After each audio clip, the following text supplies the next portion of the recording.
뉴스업 시작합니다. 어제 저녁 경기 부천시 중동에 있는 호텔에서 큰 불이 나 7명이 숨지고 12명이 다쳤습니다. 불은 2시간 40분 정도가 지나서야 꺼졌는데 소방은 오늘 합동 감식에 나설 예정입니다. 현장에 나가 있는 취재기자 연결해 자세한 내용 알아보겠습니다. 김희영 기자. 네, 경기 부천시 중동 화재 현장에 나와 있습니다. 네, 지금 호텔 앞 상황은 어떻습니까? 네, 소방차나 구급차는 이미 대부분 빠져 현장은 어느 정도 정리된 모습입니다. 불이 났던 호텔 앞은 경찰이 현재 계속 출입을 통제하고 있는데요. 고층 유리창도 깨져 있어 간밤의 아수라장도 짐작해 볼 수 있습니다. 불은 어제 저녁 7시 40분쯤 경기 부천시 중동에 있는 9층짜리 호텔 8층에서 났습니다. 호텔에 묵었던 23명 가운데 7명이 숨지고 3명이 중상, 9명이 경상을 입어 모두 19명의 사상자가 발생했는데요. 대부분 불이 시작된 객실에서 가까운 호텔 8층에서 9층 객실과 복도, 계단에서 발견됐습니다. 특히 사망자 가운데 2명은 소방당국이 설치한 에어매트로 호텔 8층에서 뛰어내렸다가 숨진 것으로 파악됐는데요. 현장에 스프링클러가 없는 데다 유독가스가 빠르게 퍼져 인명피해가 커진 것으로 보입니다. 소방당국은 64개 객실 모두에 스프링클러가 없었다며 호텔이 완공된 2003년에는 설치 대상이 아니었다고 설명했습니다. 목격자들도 연기가 유독 심했다고 입을 모았는데요. 직접 들어보시죠. 연기가 자욱하고 하늘 막 뒤덮고 막 8층에서 양 끝과 끝 창문에서 연기만 계속 나오고 있더라고요. 100m 앞에 안 보였어요. 지금도 목이 아픈데 연기가 너무 심해서 이제 주변에 구경하시던 주민들을 아예 통제선자 한 100m 이상.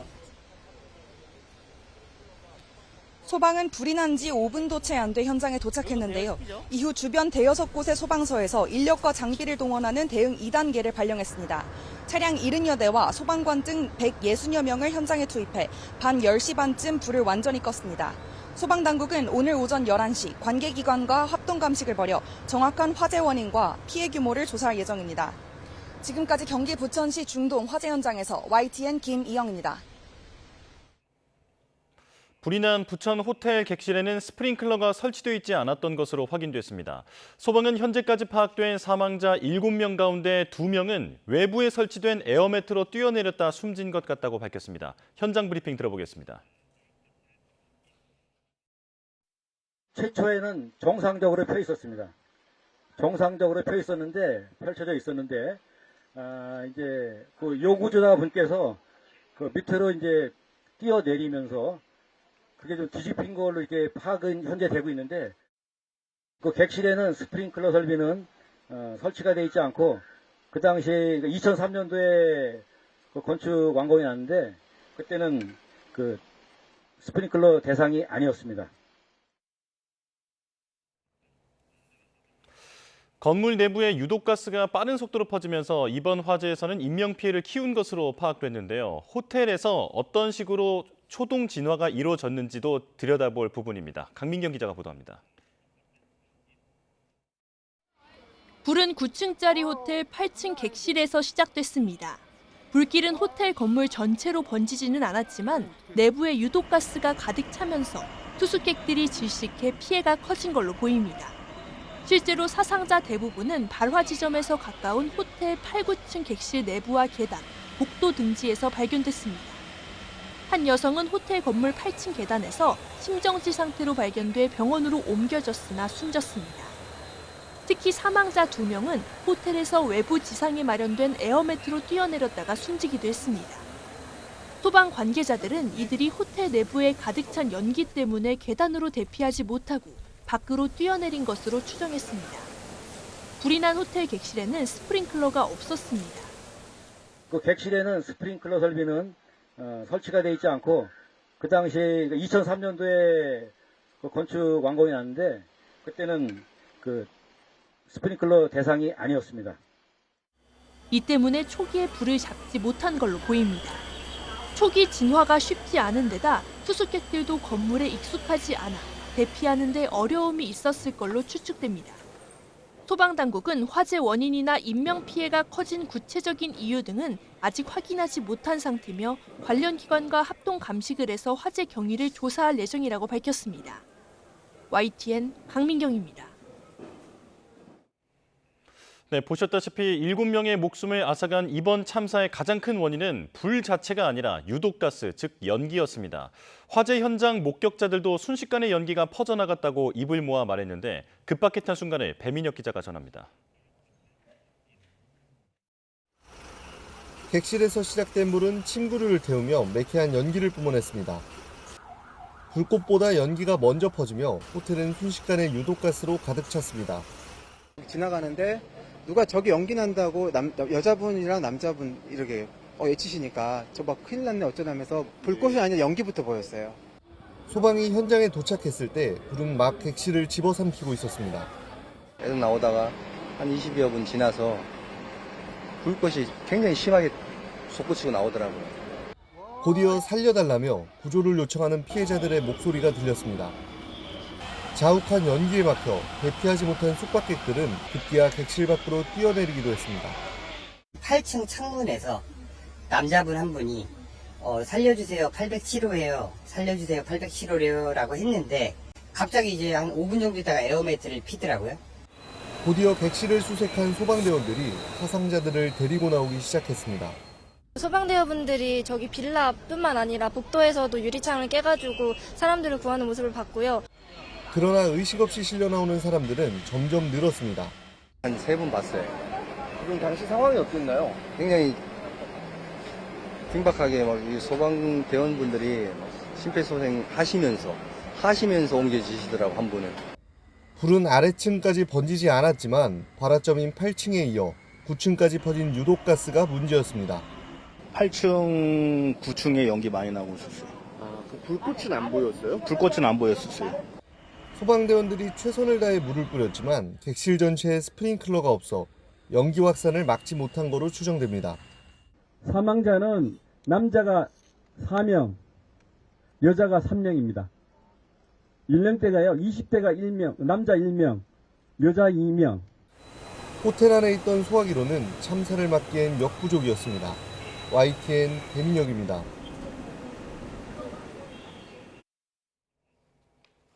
네, 이처럼 부천 호텔에서 발생한 화재로 7명이 사망하는 참사가 벌어졌습니다. 전문가와 상황 자세히 짚어보겠습니다. 이송규 한국안전전문가협회장과 함께하겠습니다. 어서 오십시오. 안녕하세요. 이송규입니다. 네. 자, 이른 시간에 나와주셔서 감사합니다. 네. 자, 일단 부천 중동에 위치한 호텔에서 화재가 발생했는데 네. 목격자들의 이야기를 들어보면 처음에는 그렇게 큰 화재 같이 보이지도 않았다고 하더라고요. 그렇죠. 하지만 7명이나 숨지는 큰 참사로 이어졌습니다. 네. 자, 어떤 상황이었는지 한번 짚어주실까요? 그렇습니다. 지금 어제 이제 밤에 갑자기 이제 그 화재가 호텔에서 지금 9층 호텔이잖아요. 지금 예. 전체 건물이 그래서 8층에서 이제 발화가 됐고요. 그래서 이제 또 뛰어내리는 사람도 있었고 뭐 사망한 사람도 있었고 그래서 뭐 말씀하신 대로 7명이 이제 사망됐고요. 예. 또 나머지 또 여러 명이 또 부상 당하는 이런 경우도 있었습니다. 또 특히 이제 아쉬운 것은 지금 에어매트 이 사고가 예. 2명이 있어서 굉장히 아쉽습니다. 네, 그 부분도 잠시 뒤엔 좀 짚어보겠습니다. 자, 일단 초동 대처부터 짚어보겠습니다. 신고 접수 4분여 만에 소방이 출동했다고 하는데 이건 정상적으로 이루어진 겁니까? 네, 그렇습니다. 상당히 지금 5분 이내에 도착했기 때문에 어떤 골든타임에 접근했다라고 보거든요. 예. 그래서 저는 이제 가끔 이런 얘기를 많이 하고 또 이번에도 느끼고 있거든요. 지금 골든타임이 굉장히 중요하지 않습니까? 예. 그러나 골든타임도 중요한데 더 중요한 게 뭐냐면 그 상황에서 골든 액션입니다. 골든 액션. 그렇죠. 예. 지금 골든타임에서는 도달돼 있는데 그 이후에 골든타임 이내에 골든 액션들이 취하지 않기 때문에 사망자가 더 늘었다라고 보거든요. 그럼 빠르게 출동한 것까지는 괜찮았는데 네. 그 초동 대처에서 그렇죠. 좀 미비점이 있다라고 그렇죠. 이제 보시는 건가요? 차후에 뭐 얘기 되겠지만 에어매트 예. 과정에서 사망자가 났던 것도 뭐 여러 가지 뭐 주변이나 상황에서 골든 네. 액션이 부족했다라고 그렇게 이제 분석할 수밖에 없게 되겠습니다. 예, 예. 자, 그렇다면 바로 그 얘기로 넘어가도 네. 괜찮을 것 같습니다. 지금 7명이 사망을 했는데 5명은 복도라든지 네. 이제 그 객실 내에서 발견이 됐는데 2분이 에어매트에 이제 뛰어내리는 과정에서 네. 숨졌단 말이죠. 네. 자, 어떤 상황이었습니까? 그러니까는 지금 상황이 되면 이제 마지막 이제 대피할 수 있는 곳이 예. 이제 에어매트 밖으로 뛰어내리는 거지 않습니까? 지금 예, 예. 때는 내야 되는데 할 수 없으니 에어매트가 깔아져 있기 때문에 돼야 되는데 거기에서도 뛰어내릴 때 아주 중요한 어떤 그 위험 요인들이 많이 내포돼 있습니다. 왜냐하면 지금 우리가 그 생각해 볼 수가 있거든요. 뭐 어린이 놀이터나 뭐 어린이 놀이기구 중에 공기가 들어있는 곳이거든요. 예. 그러면은 가장자리에 갓 곳에 떨어지면은 밖으로 튕겨 나갈 수가 있거든요. 네네. 그래서 보통 이제 에어매트 할 때도 가운데로 떨어져야 되고요. 또 가운데 떨어지도록 안내를 해야 되는데 지금 에어매트 사용하는 어떤 시간들이 밤이었기 때문에 좀 상황 판단이 안 됐었고요. 또 중요한 것은 뛰어내리는 사람이나 밑에서 보는 사람들이나 어떤 낙하 지점이 서로 좀 애매할 수가 있습니다. 특히 예. 밤이기 때문에. 그러나 소방대원들도 그동안의 훈련도 많이 했겠지만은 실제적으로 이러한 어떤 골든 액션들이 잘 되지 않아서 그 부분들이 굉장히 안타깝다 이렇게 볼 수가 있습니다. 예. 이게 보통 이렇게 그 에어매트를 깔아놓고 그 소방관이 안내를 할 때 그 신호를 준다든지 네. 어느 지점으로 그렇죠. 떨어지게끔 유도를 한다든지 이런 그렇죠. 안내가 있습니까, 원래? 당연히 안내를 해야 되겠죠. 에어매트 깔고 중요한 것은 지금 에어매트를 어느 지점에 까느냐가 가장 중요하죠. 지금 뛰어내리려고 하는 사람이 어느 위치에 있냐, 예. 거기 때리는 사람이 가장 안전한 곳에 에어매트를 중앙에 설치를 해야 된다는 얘기죠. 그래서 뛰어내리는 사람을 보고 에어매트를 설치를 했었는데도 불구하고 가운데로 떨어지지 않았다는 얘기죠. 그렇기 때문에 에어매트, 공기에서 튀어나갔다라고 그렇게 볼 수밖에 없거든요. 예. 그런데 이제 목격자들의 진술에 의하면 두 분이 떨어졌는데 이제 이게 연기라든지 화재 그러니까 안쪽에 열기라든지 이런 부분 때문에 좀 다급하게 뛰어내린 게 아닌가 지금 이런 생각이 드는데 어쩔 수 없는 현상입니까? 그렇습니다. 그 상황입니까? 지금 우리가 그 보통 얘기하는 말로 위급한 상황에서는 정신이 없다고 하지 않습니까? 예, 예. 그때가 상황이 어떻게 되냐면 우리가 가지고 있는 지능 지수의 절반밖에 활용이 안 된다고 합니다. 그렇기 때문에 이제 가장 필요한 건 뭐냐면 훈련이란 얘기죠. 많은 훈련이 돼 있어야 되죠. 예. 아마 뛰어내리는 사람도 아마 정신이 없었고요. 아마 밑에 지금 소방대원들도 굉장히 정신이 없었을 겁니다. 예, 예. 왜냐하면 아주 위급한 상황이거든요. 예. 지금 1, 2초를 지금 다투는 그런 상황이기 때문에 이런 그 위험의 오차가 발생했다라고 볼 수밖에 없죠. 예, 지금 소방 당국도 아마 최선을 다했겠지만 지금 이렇게 안타까운 참사로 이어졌는데 그 에어매트를 설치할 때 매뉴얼 같은 것도 있을 것 같습니다. 당연히 지금 매뉴얼 같은 그 것도 영상이나 이런 있죠. 데서 공개된 걸 보면 네. 첫 번째 분이 떨어진 이후에 에어매트가 뒤집히기도 하거든요. 네. 이런 고정이라든지 이런 매뉴얼은 없습니까? 근데 이제 에어매트가 지금 순식간에 지금 상황별로 이동을 해야 되거든요. 왜냐하면 네. A 호실에서 지금 떨어진 사람, 이 사람을 보호하기 위해서 에어매트가 고정이 돼야 되고요. 네. 또 B호실, C호실에 있으면 거리가 있지 않습니까? 예. 이게 좀 이동성이 있기 때문에 한 곳에 고정하는 것은 쉽지 않거든요. 그리고 에어매트 크기가 다 달라요. 그렇군요. 층별로. 그렇기 때문에 이게 적절한 용도가 돼 있는지도 한번 봐야 되겠고요. 또 지금 이번에 그 목격자에 의하면 뛰어내려서 지금 밖으로 튕겨 나갔지 않습니까? 예. 이것도 낙하 지점이 잘 안 맞았기 때문에 뛰어내린 사람도 낙하 지점이 잘못됐는데 에어매트 위치도 잘못 선정됐다라고 또 볼 수밖에 없는 것이죠. 예. 보통 에어매트로 뛰어내린 사람 보면은 그 밑에 층에 난간 있지 않습니까? 예. 난간에 이렇게 다치는 경우도 있어서 뭐 아주 위험한 상황 이런 것도 발생하고 있습니다. 예, 지금 골든 타임뿐 아니라 골든 액션의 중요성에 네. 대해서도 설명을 해주셨는데 전문가가 보시기에는 아쉬운 점이 좀 보였다. 네. 네, 지금 이렇게 정리할 수 있겠습니다. 자, 그럼 마지막으로 그 에어매트 관련해서 만약에 이런 상황에 처하게 된다면 이제 에어매트로 뛰어내리는 이제 사람 입장에서는 어떤 점을 주의해야 합니까? 그러니까 에어매트 때릴 때도 이제 규정이 있거든요. 공고를 하거든요. 동시에 두 사람이 안 됩니다. 뛰어내릴 때도 한 사람 한 사람 해야 되거든요. 예, 왜냐하면 에어를 공기를 이용하기 때문에 공기 자체가 이제 튕겨 나가는 것이기 때문에 한 사람씩 뛰어야 되고요. 또 중요한 건 지금 가운데 예. 떨어져야 되거든요. 아, 그래야만이 안전할 수가 있습니다. 에어매트가 안전하기 위한 안전 보장 기구가 아니고 어쩔 수 없이 피난해야 되는 피난 기구의 일종이기 때문에 항상 위험 요인은 있다라고 볼 수밖에 없거든요. 그래서 예. 에어매트 뛰어내린 사람도 중요해야 되지만은 또 에어매트를 관리하는 소방대원들 있죠.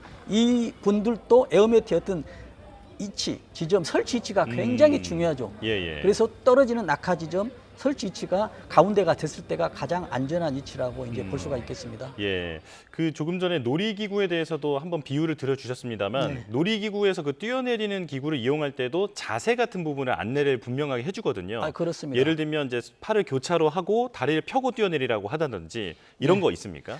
굉장히 지금 중요한 지적을 해주셨거든요. 예. 지금 우리가 떨어지더라도 가슴으로 떨어지는 경우 아니면은 엔카께서 지금 했을 때 손을 잡고 뭐 옆으로 떨어지는 경우, 네. 뭐 밑으로 떨어지는 경우가 안전한데 예를 들어서 머리 먼저 떨어진다든지 아니면 얼굴 떨어진다든지 가슴을 떨어지게 되면 충격량이 위치마다 다르거든요. 예. 떨어질 위치에서도 굉장히 웅크리는 자세로 떨어져야 되는 이런 좋은 그 방법들도 하는 것들이 하나의 어떤 그 안전한 방법의 일환이다 그렇게 볼 수가 있겠습니다. 예, 이런 부분들에 대해서도 많이 홍보가 돼야 할 것 같다 이런 생각이 듭니다. 자, 그렇다면 화재 원인에 대해서도 좀 짚어보겠습니다. 물론 이제 오늘 합동 감식이 이루어져야 조금 더 정확한 결과가 나오겠습니다만 이제 호텔인 만큼 어떤 원인 때문에 불이 났을 거다 좀 이렇게 짐작하시는 게 있을까요?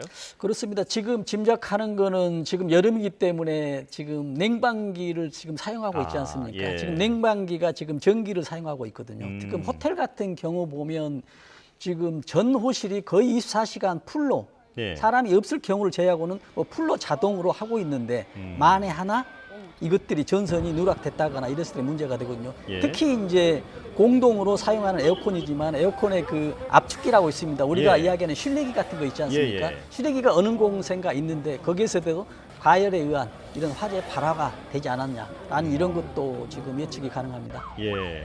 자, 그런데 화재 발생 시각이 어제 저녁 시간 아니었습니까? 7시에서 8시 사이 정도인데 이게 그렇게 늦은 밤이 아니라서 이제 네. 투숙객들이 잠을 자고 있다든지 뭐 대피를 하지 못하는 상황이라든지 이렇게 보기는 어려울 것 같은데 왜 이렇게 참사로 이어졌다고 보십니까? 그렇습니다. 지금 그 공동주택, 아파트나 지금 이런 오피스텔, 뭐 오피스 건물들 또 아니면 이런 호텔 같은데 가장 대피해서 중요할 요인들이 하나 있거든요. 지금 불이 났을 때는 대피하는 공간이 지금 어디로 돼 있냐면 계단으로 돼 있습니다. 아, 예. 계단이 이제 우리가 용어로 피난 계단, 대피 계단이라고 하거든요. 그런데 그 계단으로 대피를 해야 되는데 대피를 하게 되면은 그 안에 연기가 꽉 차버리면 이 대피 공간이 감옥이 돼 버리거든요. 오히려 더 위험한 곳이 될 수 그렇죠. 있겠군요. 예. 그래서 지금 어떻게 돼야 되냐면은 8층에서 불이 났다, 5층에서 불이 났다고 한다면 5층에서 연결되는 계단 있지 않습니까? 예. 이 계단이 항상 문이 닫혀 있어야 돼요. 방화문. 방화문. 예, 예. 그래서 닫혀 있지 않을 경우에 만약에 5층에서 8층에서 불이 났다고 한다면 지금 그 발생한 화재에 의한 연기로 인해서 그 예. 계단으로 지금 꽉 차거든요. 근데 보통 사람은 이제 계단으로 대피하잖아요. 그래서 이번에도 보면 계단이나 복도에서 사망한 사람이 발생했기 때문입니다. 예, 예. 그래서 이제 우리가 주의할 것은 불이 났을 때는 계단으로 대피하는데 평상시에 우리가 비가 오나 눈이 오나 24시간 365일 계단은 아파트 계단은 항상 닫혀 있어야 된다는 얘기죠. 아, 그렇군요. 근데 보통 이제 우리가 보면은 저도 이제 아파트에 보면은 청소하는 사람들이 위험도를 느끼지 못하고 청소만 하고 문을 좀 열어놓거든요. 왜냐하면 환기를 위해서. 예, 근데 예. 만약에 그 타이밍에 불이 났다라고 한다면 그 연기가 계단으로 가기 때문에 다른 층에 있는 사람들은 전부 다 어떤 위험으로 몰아가는 이런 경우가 됩니다. 아, 예, 예.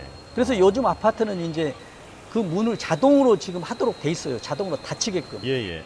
또 비상시에 버튼을 누르면 자동으로 문이 닫히게 돼 있는데 여름에는 또 시험하기 때문에 또 주부들 또 안전을 잘 모르는 사람들, 어린이들은 또 문을 또 스토퍼 네. 고정해놓고 문을 열어놓는 경우가 있거든요. 아주 위험한 상황인데 이런 것에 대해서도 아주 주의를 할 필요가 있다라는 그런 말씀을 드립니다.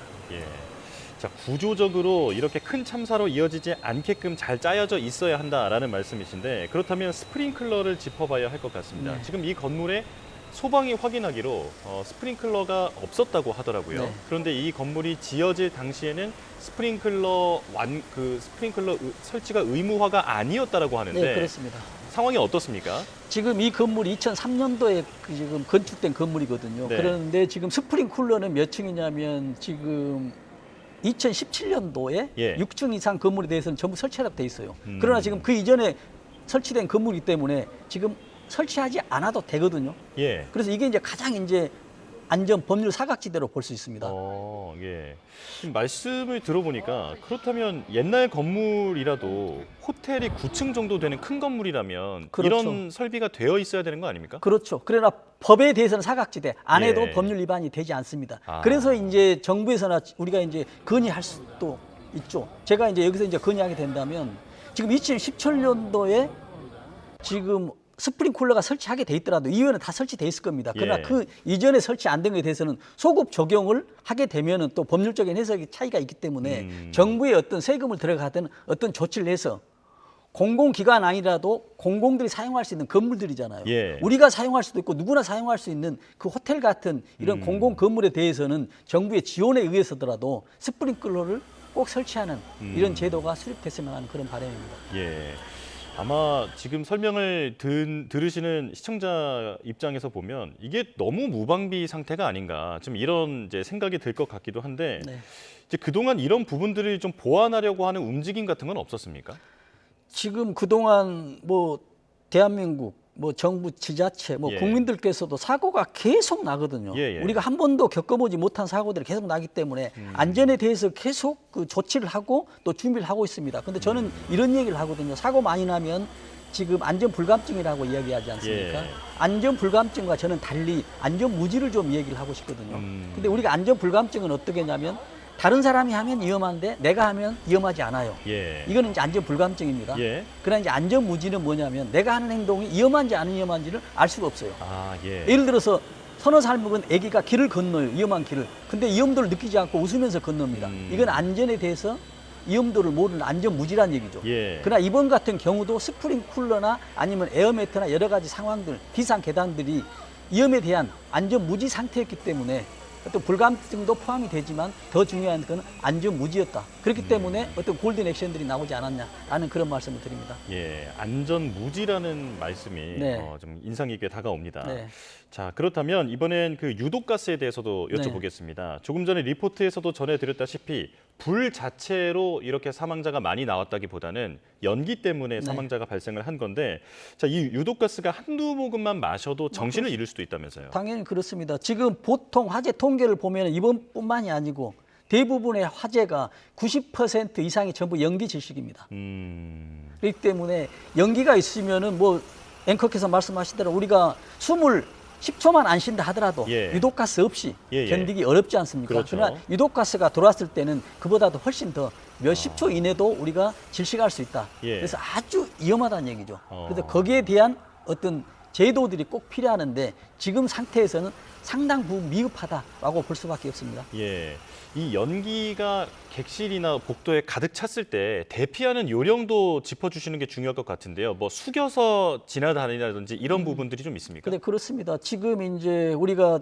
뭐 TV 방송에서도 많이 이제 안전 홍보를 하지 않습니까? 예. 지금 가장 위험한 상황이 됐을 때 무조건 밖으로 대피를 해야 되느냐? 이것도 아니다는 얘기죠. 왜냐하면 밖에는 지금 계단이나 통로에 연기가 많이 있는데 거기를 뚫고 갈 이유가 없다는 얘기죠. 예, 예. 왜냐하면 지금 불이 나면 대부분 1시간 이내에 전부 종료가 되거든요. 보통 2, 30분입니다. 네. 여기도 마찬가지거든요. 근데 2, 30분 이후에 연기만 있을 뿐이거든요. 그래서 연기를 피하는 방법이 가장 좋은데 네네. 지금 밖으로 대피할 때는 지금 앵커께서 말씀하신 대로 손수건에다 물을 놓고 하면은 물에 그래도 이 수분에 산소가 있기 때문에 훨씬 더 유리하거든요. 아, 예, 그래서 예. 깨끗한 물에 물을 적셔서 물을 감고 대피를 하고요. 호흡기를 막고. 그렇죠. 네. 그러나 이제 밖으로 나가지 않을 경우에는 어떻게 되냐면 지금 화장실 같은 데 있죠. 예. 화장실 같은 데서 대피를 하면은 또 안전한 방법이 될 수가 있습니다. 아, 그렇습니까? 화장실 같은 경우는 뭐 화장실 문이 불타지는 쉽지 않거든요. 예. 왜냐하면 다른 곳에 연기에 의해서 90%의 사망되기 때문에 그래서 문을 닫고 화장실에 대피한다든지 또 중요한 것은 각 가정에 화재 방독면, KS6의 화재 방독면이 있으면은 예, 예. 지금 그걸 끼고 화장실에 간다라고 하면 굉장히 안전한 상황이 되죠. 네, 말씀해주신 대피 요령 그리고 화장실로 대피해서 일단은 이제 구조 시간을 좀 기다리는 네. 예, 부분, 이 부분은 좀 그렇죠. 기억을 해야 할 것 같습니다. 그렇죠. 그리고 이제 추가적으로 이제 제도를 하나 좀 말씀드리면요. 아, 예. 우리가 이런 경우가 있거든요. 지금 우리가 코로나 지금 사태가 있었을 때 지금 중환자실에는 음압병실이라고 있었죠. 그렇죠. 음압병실은 지금 중환자실 안에가 마이너스 압이거든요. 네. 그렇기 때문에 외부에서 공기는 들어오지만 안에 있는 바이러스가 밖으로 나가진 않아요. 그래서 전염을 막기 위한 것이 가장 이제 음압병실인데 예. 지금 이제 거기에 의사들이나 간호사들은 어떤 옷을 입냐면 우주복 같은 거 입잖아요. 예. 이거는 뭐냐면 반대로 양압복이에요. 자기에 있는 공기는 밖으로 나가더라도 외부에 있는 바이러스는 들어오지 않아요. 예, 예. 그래서 좀 빵빵하지 않습니까? 환자를 이송하는 카트도 마찬가지고. 예. 그래서 그 방식을 지금 화장실에 적용하는 겁니다. 아, 그렇다면 양압 화장실이라고 아, 볼수 그렇죠. 있는 거예요? 예. 양압 화장실이죠. 예. 그래서 비상시가 되면은 어떤 버튼 하나를 누르면은 화장실이 양압이 되는 겁니다. 아, 예. 예를 들어서 공기가 들어와서 밖으로 나가기 때문에 플러스가 되기 때문에 외부 공기가 들어오지 않거든요.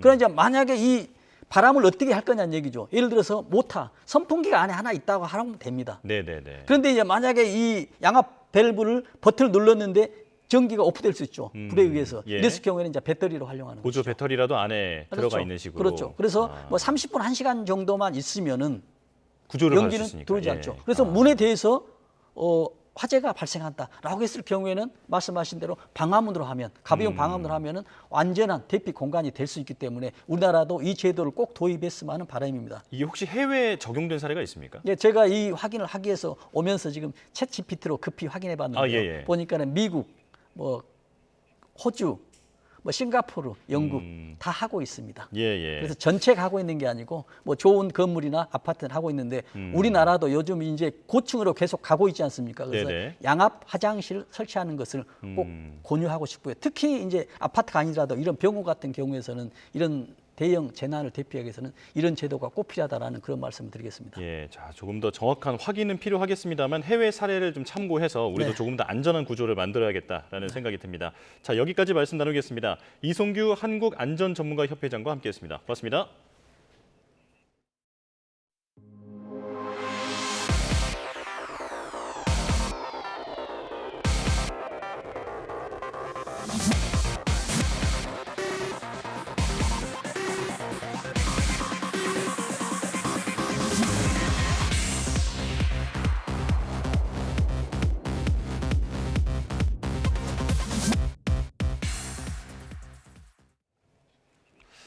날씨 알아보겠습니다. 8월 하순에 접어들었지만 더위의 기사가 좀처럼 꺾이지 않고 있습니다. 밤사이 서울은 열대야가 지속하며 총 열대야 일수 역대 1위를 기록했는데요.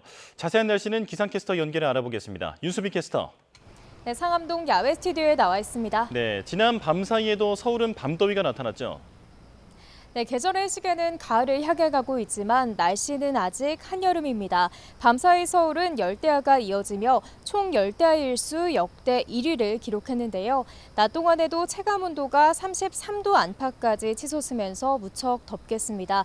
계속 장기화하는 더위에 온열 질환자 수가 계속해서 증가하고 있는 만큼 물이나 이온 음료를 자주 마시는 등 건강 관리 잘해 주셔야겠습니다. 지난 밤사이에도 전국 대부분 지역에서 밤더위가 나타났습니다. 서울은 33일 연속 열대야가 이어지며 최장 열대야 기록을 연일 경신하고 있고요. 또 제주도에서도 39일째 밤더위가 지속하면서 역대 2위 기록을 갈아치웠습니다. 이렇게 식지 못한 열기는 고스란히 낮더위로 이어지겠습니다. 전국 대부분 지역에 폭염특보가 발령 중인 가운데 대부분 체감온도가 33도에서 35도까지 치솟겠는데요. 오늘 서울 한낮 기온 32도, 강릉 36도, 대구는 35도까지 올라 무척 덥겠습니다. 어제 전국 곳곳에 내리던 비는 밤사이 대부분 그쳤습니다. 현재 중북부 지방에만 약한 비나 빗방울이 떨어지고 있는데요. 오전 사이에는 비가 모두 그치고 하늘도 점차 개겠습니다. 하지만 중부와 전북, 제주도에는 한때 요란한 소나기가 지나겠습니다. 양은 5에서 20mm로 많지는 않겠지만 짧은 시간 동안 강하게 쏟아질 수 있겠습니다. 주말인 내일도 무더위 속에 곳곳으로 소나기가 지나겠고요. 모레 오후에는 남부와 제주도에 가끔 비가 내리겠습니다. 폭염과 열대야는 다음 달 초까지도 계속될 전망입니다. 내일까지는 달의 인력이 강해 해수면이 높아지는 백중사리 기간입니다. 해안가에서는 저지대 침수 피해와 안전사고에 각별히 유의하셔야겠습니다. 지금까지 YTN 윤수빈입니다. 절기 처서에 맞춰 전국 곳곳에 비가 내렸지만 무더위를 잠재우긴 역부족이었습니다. 역대급 기록을 세우고 있는 폭염과 열대야가 초가을까지 이어질 가능성도 있다는 분석이 나왔는데요. 다음 주에는 일본으로 북상하는 10호 태풍이 열풍을 우리나라로 불어넣고 이후 북태평양 고기압이 9월 초까지 무더위를 이어갈 것으로 보입니다. 정혜용 기자입니다. 무더위가 꺾이고 선선한 가을바람이 불기 시작한다는 절기 처서. 전국 곳곳에 비가 내렸지만 30도를 웃도는 기온에 습도가 더해지며 체감온도와 불쾌지수만 높였습니다. 8월 하순, 가을을 앞두고 있지만 거리 풍경은 민소매와 짧은 반바지, 여전히 한여름 풍경입니다. 네, 너무 덥습니다, 오늘.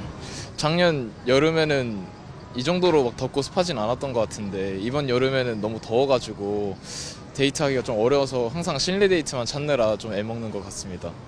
오늘 비도 오고 너무 습해가지고 더 힘든 것 같습니다. 식을 기미가 안 보이는 올여름 무더위는 당분간 더 이어질 것으로 보입니다. 기상청은 10일 중기예보에서 33도 안팎의 폭염과 25도를 웃도는 열대야가 다음 주 일요일인 9월 1일까지 길게 이어질 것으로 예보했습니다. 여름이 끝나고 가을이 시작하는 9월 초까지도 지금과 같은 한여름 더위가 누그러들지 않는 셈입니다. 특히 다음 주에는 괌 동쪽 해상에서 새로 발생한 10호 태풍 산산이 일본으로 북상하면서 우리나라에 뜨거운 열풍을 불어넣는 열풍기 역할을 할 것으로 보입니다. 서울 등 서쪽 지방은 한낮 체감 온도가 다시 35도를 웃돌고 밤사이 열대야도 심해질 가능성이 큽니다. 26일과 27일 동풍이 강화되면 서쪽 지역에 중심으로 기온이 다소 높게 형성될 것으로 보여지고 있습니다. 초가을로 접어드는 9월 전반에는 고온이, 후반에는 예년보다 높은 기온이 나타나 한 달 내내 늦더위가 지속할 가능성이 있다는 분석도 나왔습니다. 9월에도 초반에는 덥고 습한 북태평양 고기압의 영향으로 고온이 나타날 가능성이 있습니다. 이후에는 이동성 고기압의 영향을 주로 받아 평년보다 더운 날씨가 지속할 가능성이 큽니다. 폭염과 열대야가 한 달 이상 이어지는 이례적 더위 기록이 초가을까지 계속될 가능성이 커지고 있습니다. YTN 정혜윤입니다. 8월 23일 뉴스업 주요 일정 정리합니다. 어젯밤 19명의 사상자가 발생한 경기 부천 호텔 화재 현장에 대한 합동 감식이 오늘 오전 진행됩니다. 호텔 64개 모든 객실에 스프링클러가 없던 것으로 알려진 가운데 소방은 호텔이 완공된 2003년은 설치가 의무화된 시점이 아니었다고 설명했습니다. 윤석열 대통령 부인 김건희 여사에게 명품 가방을 직접 건넨 당사자인 최재형 목사가 오늘 오전 서초동 대검찰청 앞에서 수사심의위원회 소집 신청서를 제출합니다. 앞서 서울중앙지검은 명품 가방 수수 의혹과 관련해 김 여사에게 혐의가 없다고 이원석 검찰총장에게 보고했습니다. 티몬 위메프와 같은 큐텐그룹 계열사인 인터파크 커머스 대표에 대해 비공개 신문이 오늘 오전 진행됩니다. 법원은 인터파크 커머스가 신청한 자율 구조조정 지원 프로그램 신청을 받아들일지 결정할 계획인데 앞서 회사가 임의로 자산을 처분하지 못하도록 인터파크 커머스의 자산과 채권을 동결했습니다. 오늘 오전 경찰이 23명의 사망자가 발생한 경기 화성시 1차 전지 업체 아리셀 공장 화재 사고에 대한 수사 결과를 발표합니다. 앞서 경찰은 아리셀 대표의 자택과 사무실 등에 대한 압수수색을 진행하고 임직원을 소환 조사하는 등 수사를 이어왔습니다.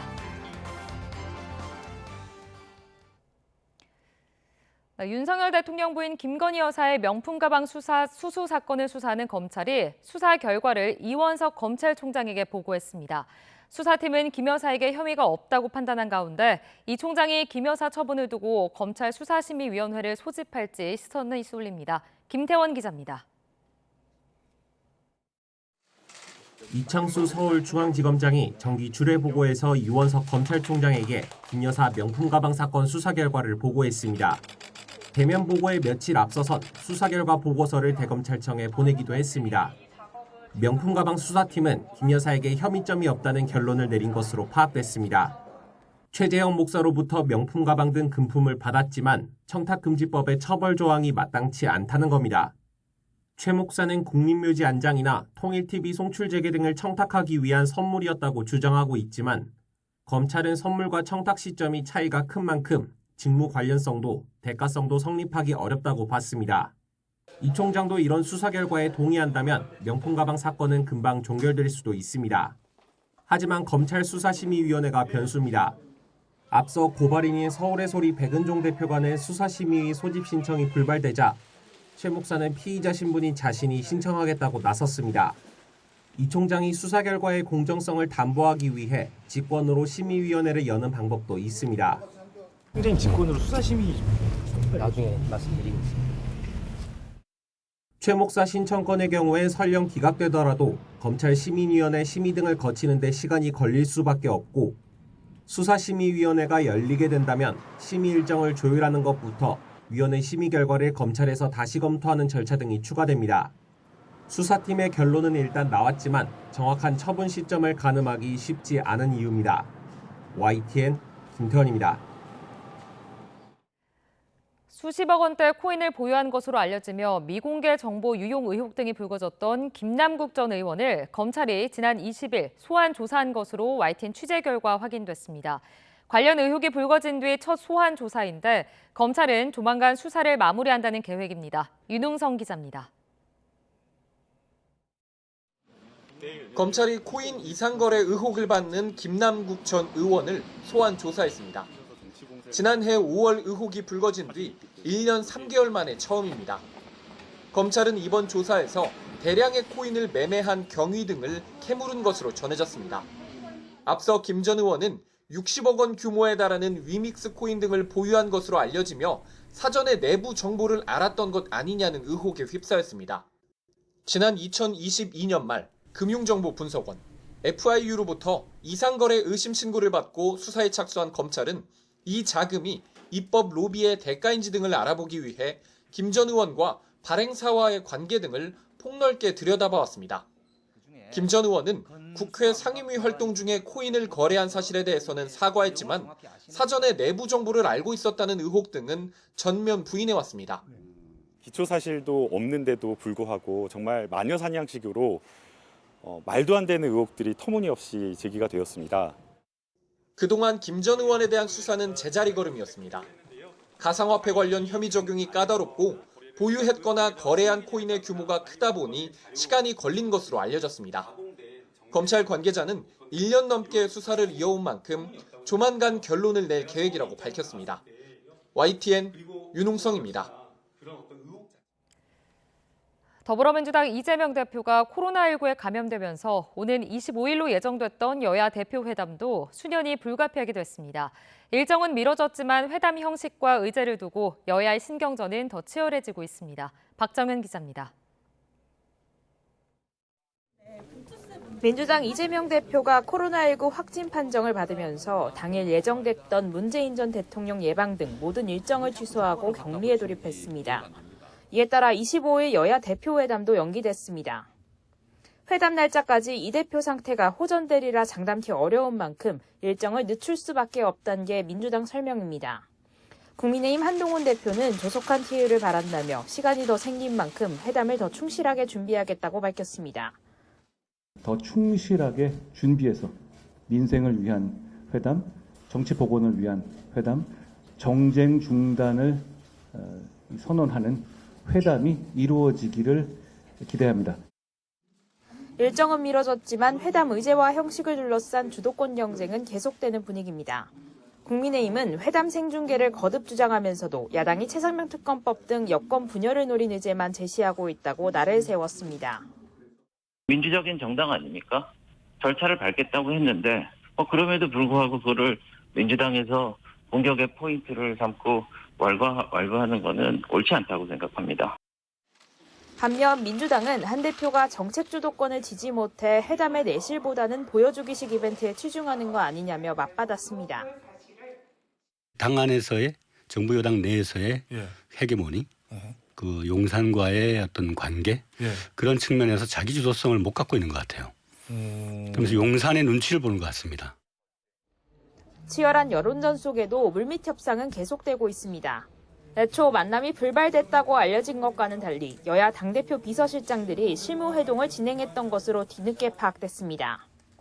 양측은 구체적 협의 내용은 함구하면서도 절충점을 찾은 부분도 있고 아직 간극을 좁히지 못한 부분도 있다고 전했습니다. 양측이 회담 일정을 다시 조율할 예정이지만 이번 달 내로 회담이 성사되긴 어려울 거란 관측도 나옵니다. 예상치 못한 변수로 양측 모두 회담 전략을 재정비할 시간을 갖게 된 셈인데 그만큼 양보 없는 기싸움은 더 치열해질 전망입니다. YTN 박정현입니다. 여야 대표회담 의제를 두고 여당은 25만 원 지원법에서 민주당은 금투세 등 세제 개편 문제에서 각자 한 발짝씩 양보하는 모습을 보이고 있습니다. 다만 최상병 특검법 등 첨예한 문제도 걸려 있어 양측의 수싸움도 치열해지고 있습니다. 이준엽 기자가 보도합니다. 국민의힘은 금융투자소득세 폐지를 주장하는 전문가들과 간담회를 열며 조금이라도 더 빨리 금투세 시행을 막아야 한다고 강조했습니다. 금투세는 여야 대표회담 테이블에도 올린다는 방침인데 야당 내에서도 폐지나 완화, 계획대로 시행 등 의견이 엇갈리는 점을 파고들어 거듭 입장을 내라고 압박했습니다. 폐지한다는 확실한 시그널을 지금보다 더 늦지 않은 시점에 국민들께 드려야 합니다. 연말까지 가고 가을까지 가면 이미 늦습니다. 민주당이 추진하는 의제인 전국민 25만 원 지원금을 두고선 프레임에 갇히지 않겠다며 더 줄 수도 있다고 여지를 열어뒀습니다. 다만 보편 지원은 포퓰리즘이라고 보고 선별 지원을 통해 두터운 복지를 이룩해야 한다는 논리를 펼쳤습니다. 25만 원뿐만 아니라 보다 더 강범위하고 더 구체적인 그런 지원 방안에 대해서도 모색을 하도록 하겠습니다. 민주당은 금투세뿐만 아니라 상속세도 공제 한도를 상향하자며 중산층 세금 부담 완화 이슈에서 밀리지 않겠다는 의지를 드러냈습니다. 세부담 폐지보다 완화를 택하며 절충점을 찾는 모양새인데 여당과의 접점을 찾기에는 그나마 가능성이 높아졌다는 평가도 나옵니다. 원칙적으로 무조건 유예 안 되고 그냥 내년부터 시행 요구가 있고 하나는 아예 그냥 폐지를 해버리거나 뭐 이런 것들이 있는데 그 중간을 찾아야 되겠죠. 또 다른 회담 의제인 최상병 특검을 둘러싼 긴장감은 갈수록 높아지고 있습니다. 한동훈 대표는 여전히 특검도 회담에서 논의할 수 있다는 입장인데 일단 야당 의혹 제기 뒤 가짜뉴스로 드러난 청담동 술자리 의혹을 놓고 민주당 사과를 요구했습니다. 이에 당시 의혹을 제기했던 장경태 의원은 유감을 표명하는 동시에 제보공작 의혹 등 한 대표가 원하는 조건을 모두 들어줬으니 이젠 최상병 특검법 발의에 나서라고 역공을 펼치면서 거듭 압박에 나섰습니다. 최상병 특검 관련해서 우리 당은 그쪽이 얘기하는 제보 공작 그런 주장조차도 우리는 수용할 수 있다. 상당히 파격적인 입장을 갖고 있습니다, 우리가. 금융투자소득세 등 세제 개편 문제와 전국민 25만 원 지원법 그리고 최상병 특검법 등이 여야 대표 회담의 주요 쟁점으로 꼽히는데 일부 합의점이 마련된다 해도 최종 타결까지는 여전히 난항이 예상된다는 분석이 적지 않습니다. YTN 이준엽입니다.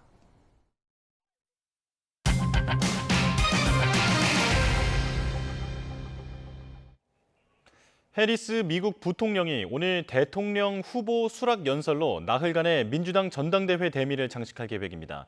이제 미국 대선은 해리스 대 트럼프 본격적인 맞대결 체제로 들어가게 됩니다. 민주당 전당대회가 열리고 있는 시카고 연결합니다. 권준기 특파원.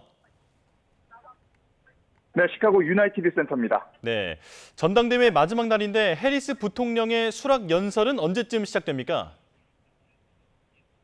네, 민주당의 마지막 4일차 전당대회는 1시간 전쯤 시작됐습니다. 해리스 부통령은 3시간 뒤쯤 마지막 순서로 무대에 설 계획입니다. 해리스 부통령은 오늘 수락 연설을 통해 민주당 대선 후보 자리에 공식적으로 오르게 됩니다. 해리스는 월지에 부통령 수락 연설이 있었던 어제 행사에도 참석하지 않고 시카고 호텔에 머물며 오늘 밤 연설을 준비한 것으로 알려졌습니다. 캠프 공보국장은 오늘 브리핑에서 해리스가 연설을 통해 미국의 미래에 대한 비전을 공개할 예정이라고 밝혔습니다. 중산층 가정에서 자라나 사회 부정과 싸워온 이야기를 공유할 거라며 근본적 자유를 위해 싸우는 투사를 보게 될 거라고 예고했습니다. 특히 트럼프 맞상대로서 지금까지 보이지 않은 카리스마를 부각할 것으로 보여 오늘 연설에 많은 관심이 모이고 있습니다. YTN은 오늘 해리스의 수락 연설을 동시 통역과 함께 생중계로 전해드릴 계획입니다. 네, 이제 본격적인 대선 체제 돌입을 앞두고 해리스 캠프의 선거 전략도 윤곽이 잡혔다고요? 네, 뉴욕타임스는 민주당이 해리스와 트럼프의 차별성을 선명하게 드러낼 거라고 보도했습니다. 트럼프를 억만장자 친구들만 배불리는 이기주의자라는 프레임에 가둬 승리를 이끌겠다는 겁니다. 기존의 민주주의에 대한 위협이나 인종차별주의자라는 공격보다 비열한 사기꾼이라는 데 초점을 맞춰야 유권자들 공감을 더 이끌어낼 수 있다는 계산이 깔렸습니다. 뉴욕타임스는 다만 이런 접근이 지속될 수 있을지는 지켜봐야 한다며 해리스의 계속된 행운에도 불구하고 경쟁은 여전히 팽팽하다고 전망했습니다. 네, 그런가 하면 트럼프 전 대통령은 남부 국경 지역을 방문했죠? 네, 경합주를 돌면서 맞불 유세를 이어가고 있는 트럼프 전 대통령, 오늘 애리조나 국경 지역을 찾았습니다. 집권 1기 때 끝내지 못했던 국경 장벽을 완성하고 취임하자마자 불법 이민자를 역대 최대 규모로 추방하겠다고 공약했습니다. 해리스에 대한 주요 공격 지점 가운데 하나인 국경정책 실패 책임을 부각하기 위한 행보로 풀이됩니다. 트럼프의 연설 내용 들어보시죠. She will never build the wall. She doesn't want to build the wall. She's only saying if she changes her mind, it's only because she wants to get elected, because who wouldn't want to have a strong border? You need strong borders and strong elections, and we have neither. 제3후보인 케네디 주니어가 이르면 내일 이 대선을 포기하고 트럼프를 지지할 수 있다는 관측이 나오는 가운데 대선 판도에 대한 전망은 엇갈리고 있습니다. 이 박빙인 판세에서 적잖은 영향을 미칠 수 있다는 전망과 찻잔 속의 태풍에 머물 거라는 관측이 미국 언론 사이에서도 분분한 상황입니다. 지금까지 민주당 전당대회가 열리고 있는 시카고에서 전해드렸습니다. 해리스 미국 부통령이 대통령이 되더라도 지금과 마찬가지로 한반도 비핵화를 외교 목표로 삼을 것이라고 민주당 소속 상원 외교위원장이 밝혔습니다. 벤 카딘 상원 외교위원장은 전당대회가 열리는 시카고에서 열린 외신 브리핑에서 한반도는 대단히 중요하며 한반도에 핵무기가 있어선 안 된다고 강조했습니다. 또 해리스 행정부가 북한의 비핵화를 목표로 삼을 것이냐는 질문에 그건 항상 우리의 목표였다고 답했습니다. 우리 시각으로 오늘 밤에 있을 제롬 파월 미국 연준 의장의 연설에 전 세계 금융시장의 이목이 쏠리고 있습니다. 본격적인 금리 인하를 넘어 당장 다음 달에 0.5%포인트를 내리는 이른바 빅컷의 가능성까지 열어놓을지가 관전 포인트로 꼽힙니다. 유투권 기자입니다. 지난달 미국이 금리를 동결한 뒤 전 세계 금융시장의 최대 관심사였던 잭슨홀 미팅이 시작됐습니다. 2박 3일 일정의 하이라이트는 파월 연준 의장의 연설. 일단 2년 넘게 이어진 고금리 기조의 전환은 기정사실로 굳어지고 있습니다. 따라서 향후 금리 인하의 폭이나 속도와 관련해 구체적인 신호가 나올지에 초점이 맞춰지고 있습니다. 연준이 올해 3차례 금리 결정을 남겨둔 가운데 당장 다음 달부터 금리 인하에 나설 거란 분석이 유력해지고 있습니다. 한 발 더 나가 한 번에 0.5%포인트를 내리는 이른바 빅컷의 가능성까지 열어놓을 수 있다는 전망이 나오고 있습니다. 특히 미국의 고용 통계가 대폭 수정되면서 연간 일자리 증가폭이 81만 개나 줄어들자 이런 분위기가 한층 강해졌습니다. We think we're going to be in an environment where we're going to get probably 75 basis points worth of cuts between now and the end of the year. The big question is it 25 in September or 50? 하지만 빅컷의 신호가 나올 경우 오히려 경기 침체 우려를 자극할 수도 있습니다. If the Fed moves big, that almost always coincides with something other than a soft landing. 연준의 최종 결심을 좌우할 마지막 변수로는 8월 실업률이 꼽히고 있습니다. 모든 시장 관계자가 숨을 죽인 채 파월 의장의 연설을 기다리는 가운데 뉴욕 증시는 소폭의 내림세로 장을 마쳤습니다. YTN 유통원입니다. 미국 연방준비제도의 9월 금리 결정을 앞두고 고용시장 동향에 관심이 집중된 가운데 2주 이상 실업수당을 신청한 계속 실업수당 청구 건수가 2년 9개월 만에 최고 수준으로 올라갔습니다. 미국 노동부는 지난주 계속 실업수당 청구 건수가 186만 3천 건을 기록해 지난 2021년 11월 말 이후 가장 많았다고 밝혔습니다. 최근 미국 고속도로에서 주행 중이던 테슬라 전기 트럭에 화재가 발생해 당국이 조사에 나섰습니다. 미 국가교통안전위원회 NTSB는 지난 19일 캘리포니아 북부의 한 고속도로에서 화재가 발생한 테슬라 전기 트럭에 대해 안전조사를 개시했다고 밝혔습니다. NTSB는 리튬이온 배터리와 관련한 화재 위험에 관심을 두고 조사를 결정했다고 설명했습니다. 앞서 지난 19일 새벽 고속도로를 주행하던 테슬라 전기 트럭 세미가 갑자기 도로를 벗어나 나무와 충돌한 뒤 배터리에서 화재가 발생했습니다.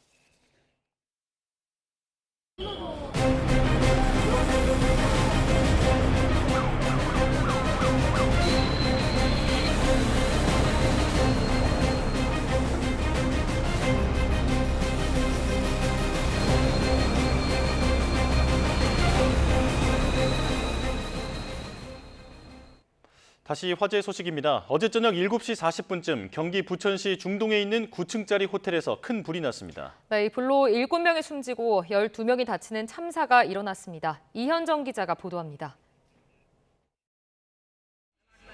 도로에 소방차와 구급차가 가득하고 사람들이 들것에 실려나갑니다. 경기 부천시 중동에 있는 이 9층짜리 호텔에서 불이 시작된 건 어제 저녁 7시 39분입니다. 810호 객실에서 시작된 불로 현재까지 7명이 숨지고 12명이 다쳤습니다. 사상자가 총 19명이며 사망이 7명, 중상이 3명, 경상 9명입니다. 사상자들이 어디서 많이 발견됐냐? 8층과 9층에 객실 내부하고 계단, 복도 등에서 발견이 되었습니다. 사망자는 20대가 3명으로 가장 많았고 30대 2명, 40대와 50대가 각각 1명으로 집계됐습니다. 사망자 가운데 2명은 8층 객실에서 소방이 설치한 1층 에어매트로 뛰어내렸는데 결국 숨졌습니다. 여자분이 가운데로 안 떨어지고 끝으로 떨어지가 에어매트가 이렇게 일자로 들려버린 거예요. 들린 상태에서 남자분이 부상자 12명 가운데 3명은 중상을 입었는데 생명에는 지장이 없는 거로 확인됐습니다. 불은 아래층으로까지 번지진 않았지만 연기가 순식간에 호텔 안을 가득 채워 피해가 컸던 거로 추정됩니다. 8.층이 8층으로 추정되다 보니까 거기서 좀 연기가 많이 확산되지 않았나 이렇게 생각합니다. 사상자들은 순천향병원과 부천 성모병원, 인천 성모병원, 길병원, 다니엘병원, 이대 목동병원 등 6곳에 분산 이송됐습니다. 불이 난 호텔엔 64개 객실이 있었는데 소방은 CCTV를 토대로 사고 당시 23명이 묵고 있던 거로 파악했습니다. 신고를 받은 소방은 4분 뒤 현장에 도착했고 첫 신고로부터 18분 만에 주변 5에서 6곳의 소방서에서 인력과 장비를 동원하는 대응 2단계를 발령했습니다. 지휘차와 펌프차 등 차량 70여 대와 소방관 등 160여 명을 현장에 투입한 소방은 2시간 40여 분 만인 밤 10시 26분에 불을 완전히 껐습니다. YTN 이현정입니다. 이번 부천 호텔 화재와 관련해 안타까운 점 중 하나는 바로 에어매트 구조 과정에서 인명피해가 발생했다는 점입니다. 네, 투숙객 2명이 8층 높이에서 낙하한 것으로 전해졌는데 현장을 직접 목격한 시민들은 당시 상황을 이렇게 설명했습니다. 직접 들어보시죠. 처음 왔을 때 소방차가 한 5대가 안 됐고요. 연기만 나고 있어서 연기가 너무 나니까 저 8층 창문에서 남자분 한 분이 살려주세요 807호예요. 살려주세요 807호래요 라고 했는데 소방분들은 위에도 안 쳐다보고 갑자기 이제 한 5분 정도 있다가 에어매트를 피더라고요. 근데 연기가 점점 더 심해지니까 남자분이 여자분을 이제 데리고 나와서 에어매트가 어느 정도 펴진 걸 보고 미셨어요. 이렇게 해서 여자분이 떨어졌는데 여자분이 가운데로 안 떨어지고 끝으로 떨어지가 에어매트가 이렇게 일자로 들려버린 거예요. 그냥 그 상태에서 여자분이 뛰어내린 중간에 따라 뛰어내리셨어요. 그래서 에어매트가 일자로 되면서 남자분은 바닥에 그대로 떨어지셨고 시멘트 바닥으로. 7시 한 45분쯤 막 남자가 막 살려주세요 엄청 크게 소리를 치더라고요. 예. 그러고 이제 밑에 에어매트 막 깔기 시작하더니 좀 있다가 이렇게 뛰어내리시고 그러고 좀 있다가 그 남자분이랑 여자분으로 보이신 분이 뛰어내리시고 예. 막 주변에서 소리 지르는 것처럼 막 비명소리 나더니 이제 다리를 다치신 것처럼 이렇게 뭐라 해야 되지? 싣고 이렇게 가더라고요. 예, 빨리 구조하려고 막 후레쉬로 소방관분들이 그 객실 이곳저곳 막 비추시기도 하고. 네.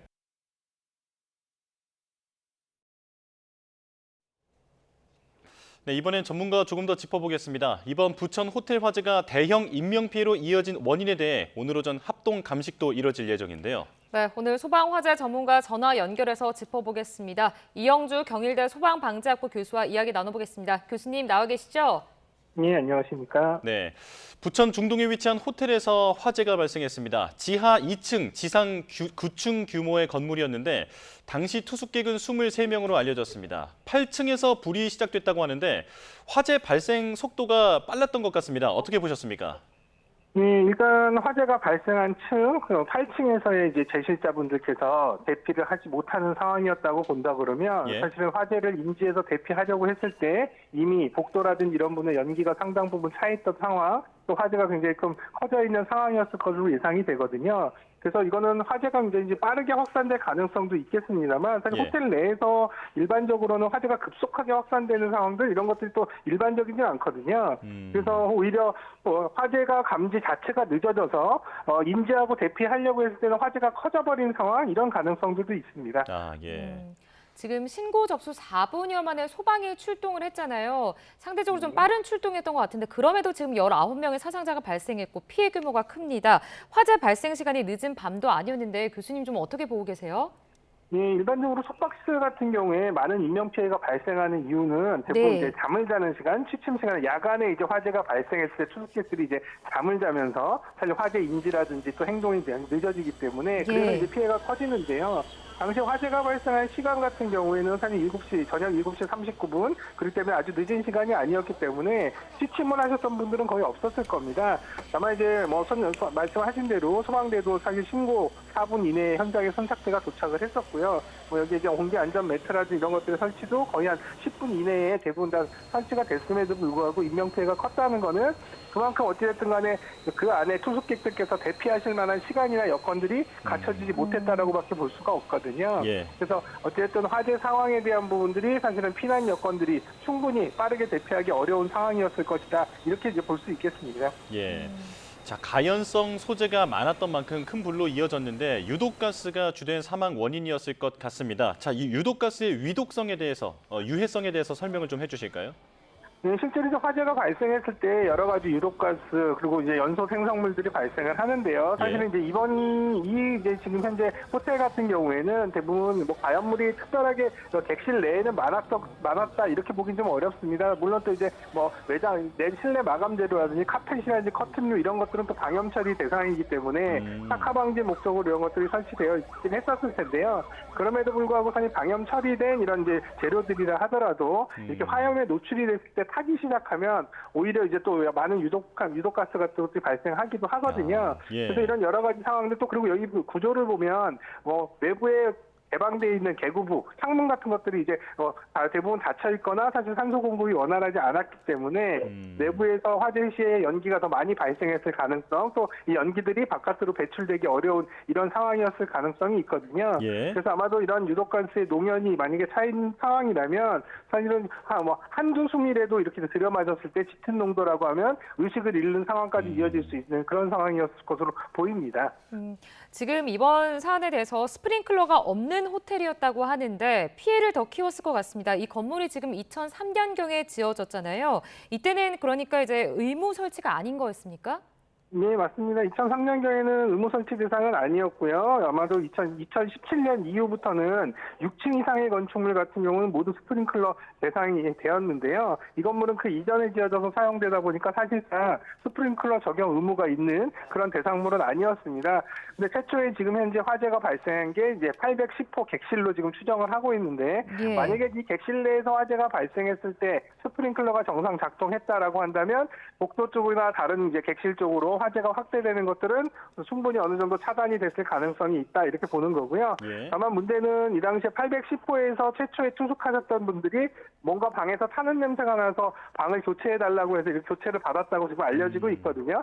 그럼 이 당시에 사실은 투숙객분들이 타는 냄새는 맡았어도 어디서 불이 나는지는 잘 확인하지는 못하는 상황이었다면 아마도 눈에 보이지 않는 곳, 천장 속이라든지 이런 쪽에 이제 화재가 시작될 가능성도 있어요. 그럼 만약에 이제 천장 위쪽 부분에서 화재가 발생했다면 스프링클러가 있었어도 사실은 이제 스프링클러가 설치되어 있는 헤드 위쪽에서 화재가 확산되는 상황이었기 때문에 사실은 이제 스프링클러가 크게 기능하지 못했을 가능성 이런 부분들도 있다 이렇게 보겠죠. 예, 지금 화재 원인에 대해서 잠시 짚어주셨는데 지금 추측되는 점이 있습니까?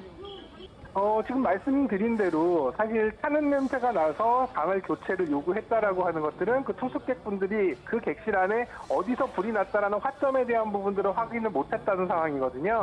그러면 눈에 보이지 않는 곳에서 어딘가에서는 서서하게라도 천천히라도 이제 화재가 진행되고 있었을 가능성이 있다라고 보는 거고요. 그렇다고 한다면 건물 내에서 눈에 보이지 않는 곳이라고 한다면 대부분 이제 천정 속을 이제 예상해 볼 수가 있는데 또 이런 일반적인 건축물에서의 화재에 대한 가장 가장 큰 요인 중에 하나가 전기 합선이라든지 전기적 요인에 의한 화재라고 본다면 아마도 천정 속에서의 화재가 발생했다면 타는 곳이 정확하게 보이진 않지만 타는 냄새가 나고 또 천천히 타다가 어느 순간 이제 화재가 인지되거나 감지되는 시점에서는 이미 상당 부분 많이 화재가 커져 있는 상황으로 이렇게 되기 때문에 이럴 가능성이 조금 다른 어떤 화재 요인보다는 높지 않을까 이렇게 생각은 하고 있습니다. 예, 자 조심스럽게 전기적 문제로 인해서 화재가 발생했을 가능성을 제시를 해주셨는데 다시 스프링클러 얘기로 돌아가 보겠습니다.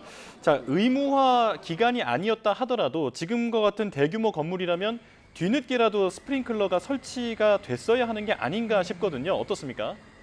물론 스프링클러가 화재 진압, 초기 진압이라든지 또 화재 대피 시간을 벌어주는데 가장 효과적인 설비로서 알려진 건 사실입니다. 또 그렇게 기능을 하고 있고요.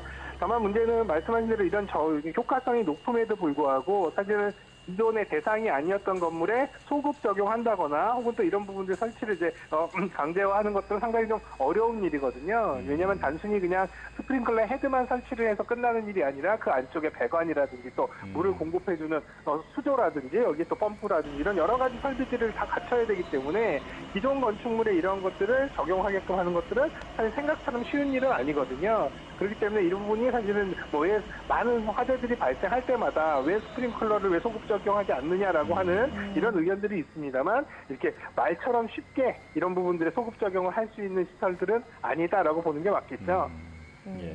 자, 교수님, 그 에어매트 이야기도 좀 해보겠습니다. 사망자 중 2명이 에어매트로 뛰어내렸지만 목숨을 잃었습니다. 지금 목격자 말에 따르면 여성분이 먼저 뛰어내렸는데 에어매트가 들렸다고 하는데 교수님, 이런 경우가 많습니까? 아니 뭐 에어매트 같은 경우는 사실 우리가 뛰어내려서 안전하게 사실은 대피를 하실 수 있으면 가장 좋습니다만 에어매트를 설치하고 사실은 그 높이에서 내려다 보면은요 정말 조그만 사각형 거의 눈에 보일 만한 작은 사각형으로 보이거든요. 그래서 정확하게 뛰어내리기가 사실은 쉽지는 않습니다. 그래서 이 에어매트라든지 왕관기, 이 피난 기구라고 하는 것들은 완벽한 피난로로서 이런 이제 기능을 하기보다는 정말 대피하기 어려울 때 이거라도 사실 이용해서 살 수 있다면 한 번쯤 시도해보는 그런 정도의 안전성이라고 보시면 될 것 같거든요. 그래서 사실 지금 이제 뭐 안전매트로 뛰어내리다가 사망하신 두 분도 이 작은 이제 아마 8층 높이라고 하면 거의 높이가 한 20m에서 25m 이상 됐을 것 같은데요.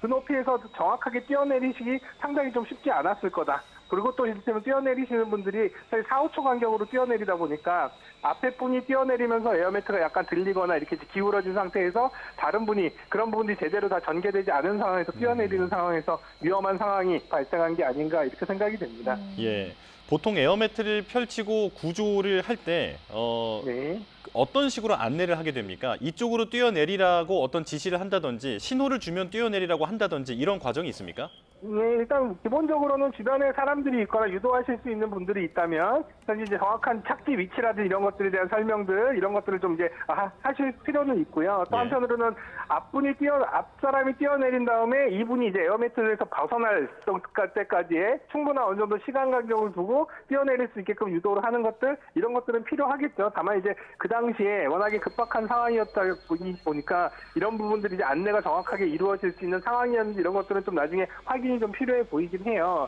그래서 어찌됐든 당연히 이런 유도도 필요하지만 뛰어내리는 분들도 사실은 평상시에 이런 것들을 이용하는 방법에 대한 부분들도 좀 숙지가 필요한데 우리는 대부분 안전매트 같은 경우는 펼쳐놓으면 뛰어내리면 되지라고 쉽게 생각하셔서 사실 이런 부분들에 대한 충분한 교육이나 또 이런 행동요령 또 수칙 같은 것들을 잘 이해하지 못하고 계신 분들이 많을 것 같거든요. 그래서 이런 얘기를 통해서 꼭 완전기뿐만 아니라 다른 피난기구의 사용 방법이라든지 이런 것들도 좀 잘 확인하실 필요는 있을 것 같습니다.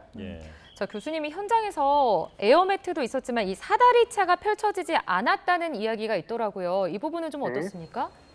이 부분은 아직 확인된 사항은 아닌 것 같습니다. 어떤 언론에서는 사다리차가 동원됐다라는 부분들도 보도가 되고 있어서 이 부분은 추후에 소방 활동에 관련된 이제 조사 보고 이런 것들을 통해서 확인할 수가 있을 것 같은데요.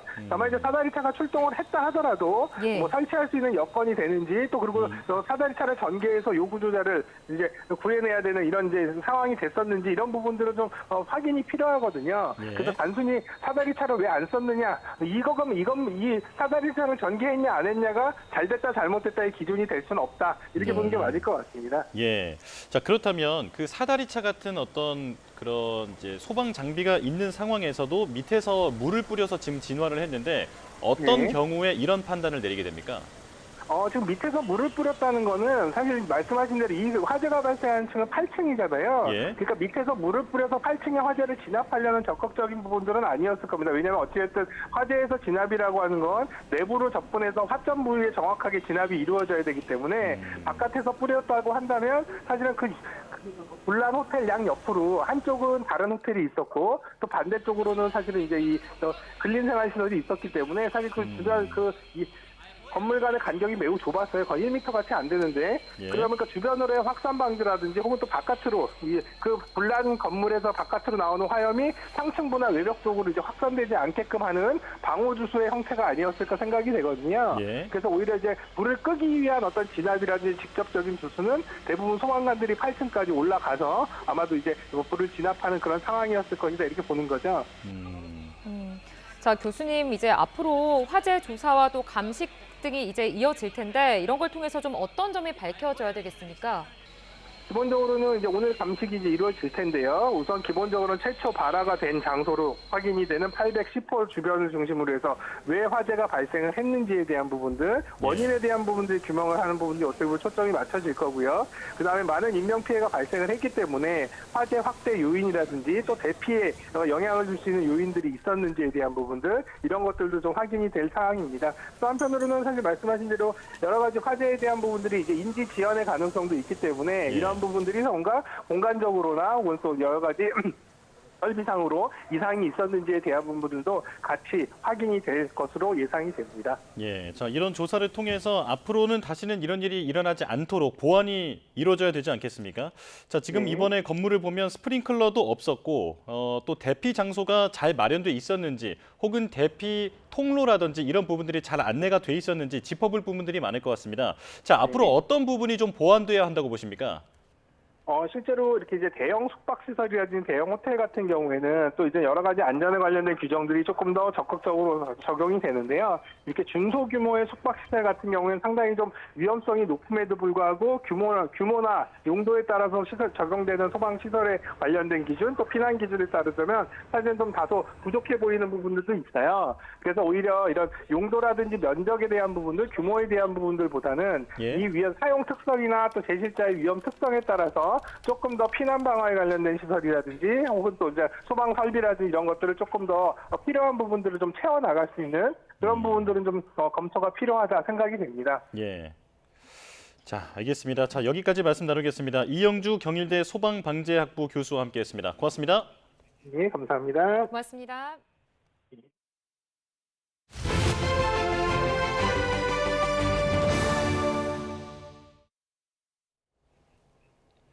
대낮에 광주 도심에 있는 건물 치과에서 폭발 사고가 일어났습니다. 다행히 인명피해로 이어지지는 않았는데 해당 병원에서 진료받은 적이 있는 70대가 사제 폭발물로 저지른 범행으로 드러났습니다. 나현우 기자입니다. 점심 무렵에 폭발이 일어난 곳은 광주 상무지구에 있는 7층짜리 건물의 3층이었습니다. 치과 병원에서 난 폭발은 처음 2번은 약했지만 3번째는 위층에서 진동을 느낄 정도로 강했습니다.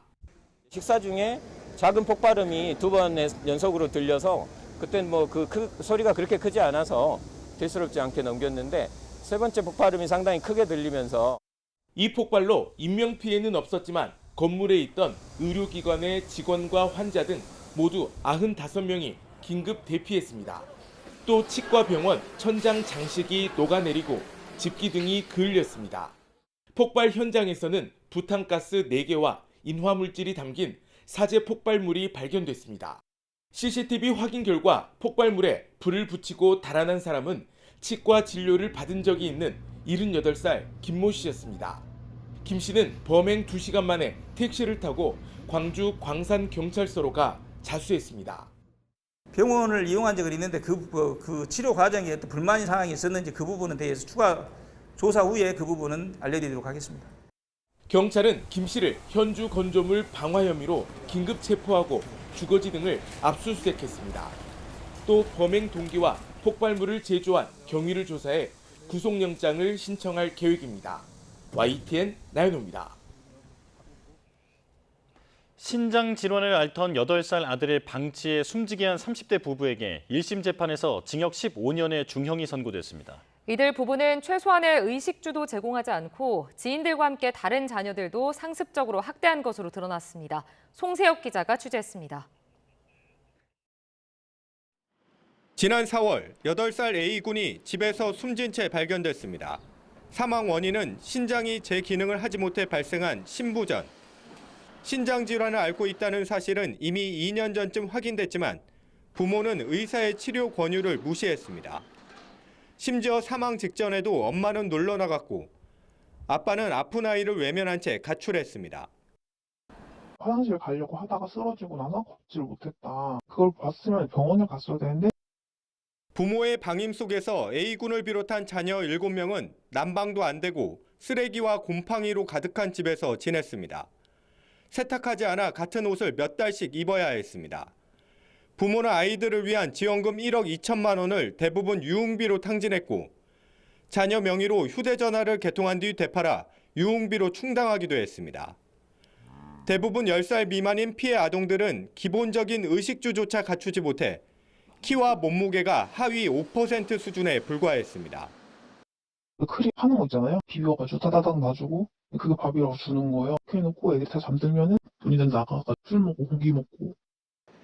이들 부모와 함께 살던 30대 지인 2명도 상습적으로 아이들을 때리는 등 학대에 가담했습니다. 이 중 한 명은 1살 난 아이에게 술을 먹이기까지 했습니다. 재판부는 30대 A군 부모에게 각각 징역 15년을, 지인 2명에게는 각각 징역 5년과 2년을 선고했습니다. 재판부는 피해 아동들이 평소 굶주림과 공포 속에 극심한 고통을 겪었다며 자립할 수 있을 때까지 충분한 격리가 필요하다고 밝혔습니다. 또 엄마는 아들의 사망을 슬퍼하기보다는 자신의 잘못을 감추기에 급급했고 아빠는 양육 의무를 내팽개쳤다며 엄중히 꾸짖었습니다. YTN 송세혁입니다.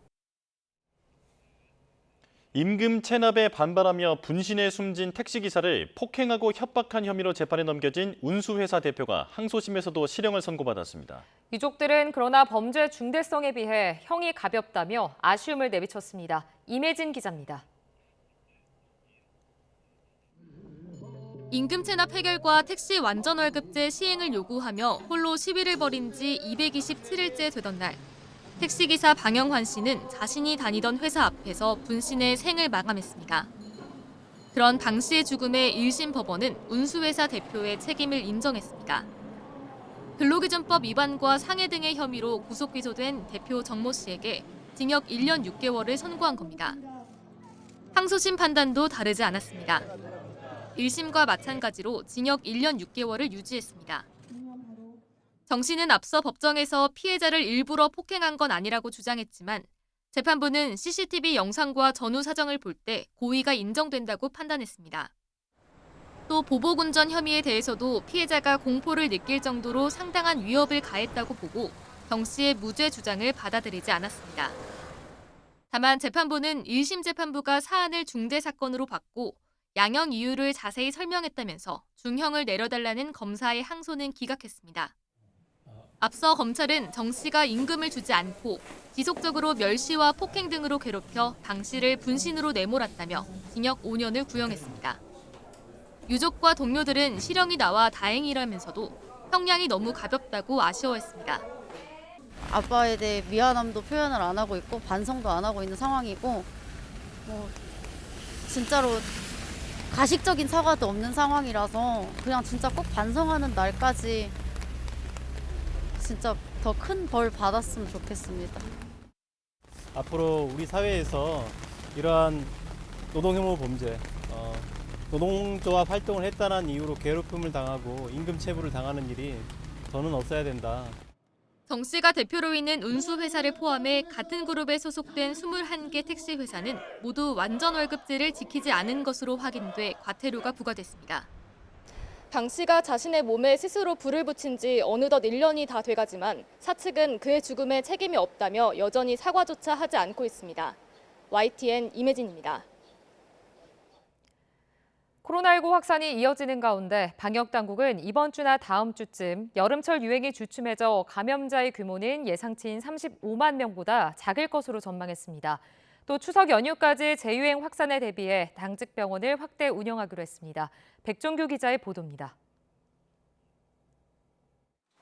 서울 종로구에 있는 한 약국입니다. 한때 품귀 현상까지 빚어진 코로나19 치료제 박스로비드와 라게브리오가 도착합니다. 방역 당국이 치료제 26만 2천 명분을 확보해 차례대로 공급에 나선 겁니다. 다음 주 이제 8월 26일부터 이제 17만 7천여 명 분량이 지금 공급이 차근차근 될 예정입니다. 그동안 치료제 부족도 부족이지만 환자들이 약을 어디에서 구할지 몰라 발을 동동 굴러야 했던 건 여전한 문제점으로 꼽힙니다. 이 약이 어디에서 처방받을 수 있는지 이것에 대한 정확한 정보가 없다 보니까 여러 곳을 다니다 보니까 불편함을 호소하시는 분들이 많았죠. 이 같은 상황 속에 방역당국은 최근 코로나19 입원 환자 증가세가 둔화했다고 설명했습니다.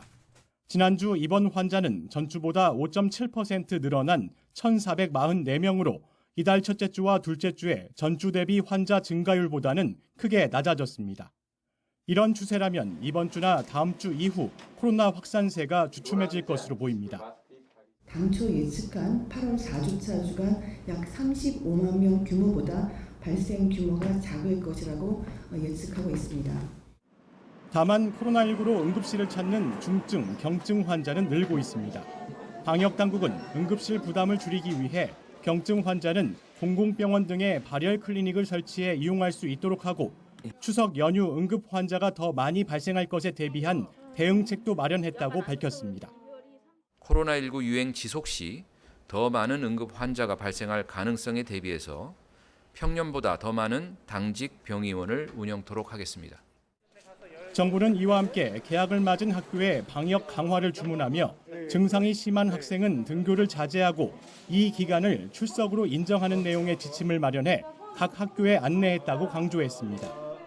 YTN 백종규입니다. 응급실 과밀화 현상을 막기 위해 앞으로 경증 환자가 응급의료센터에 가면 지금보다 더 많은 진료비 부담을 지우는 방안이 추진됩니다. 중증 응급환자 진료 공백을 최소화하고 응급의료 인력 이탈을 막기 위해 정부가 추가 대책을 내놨습니다. 이문석 기자입니다.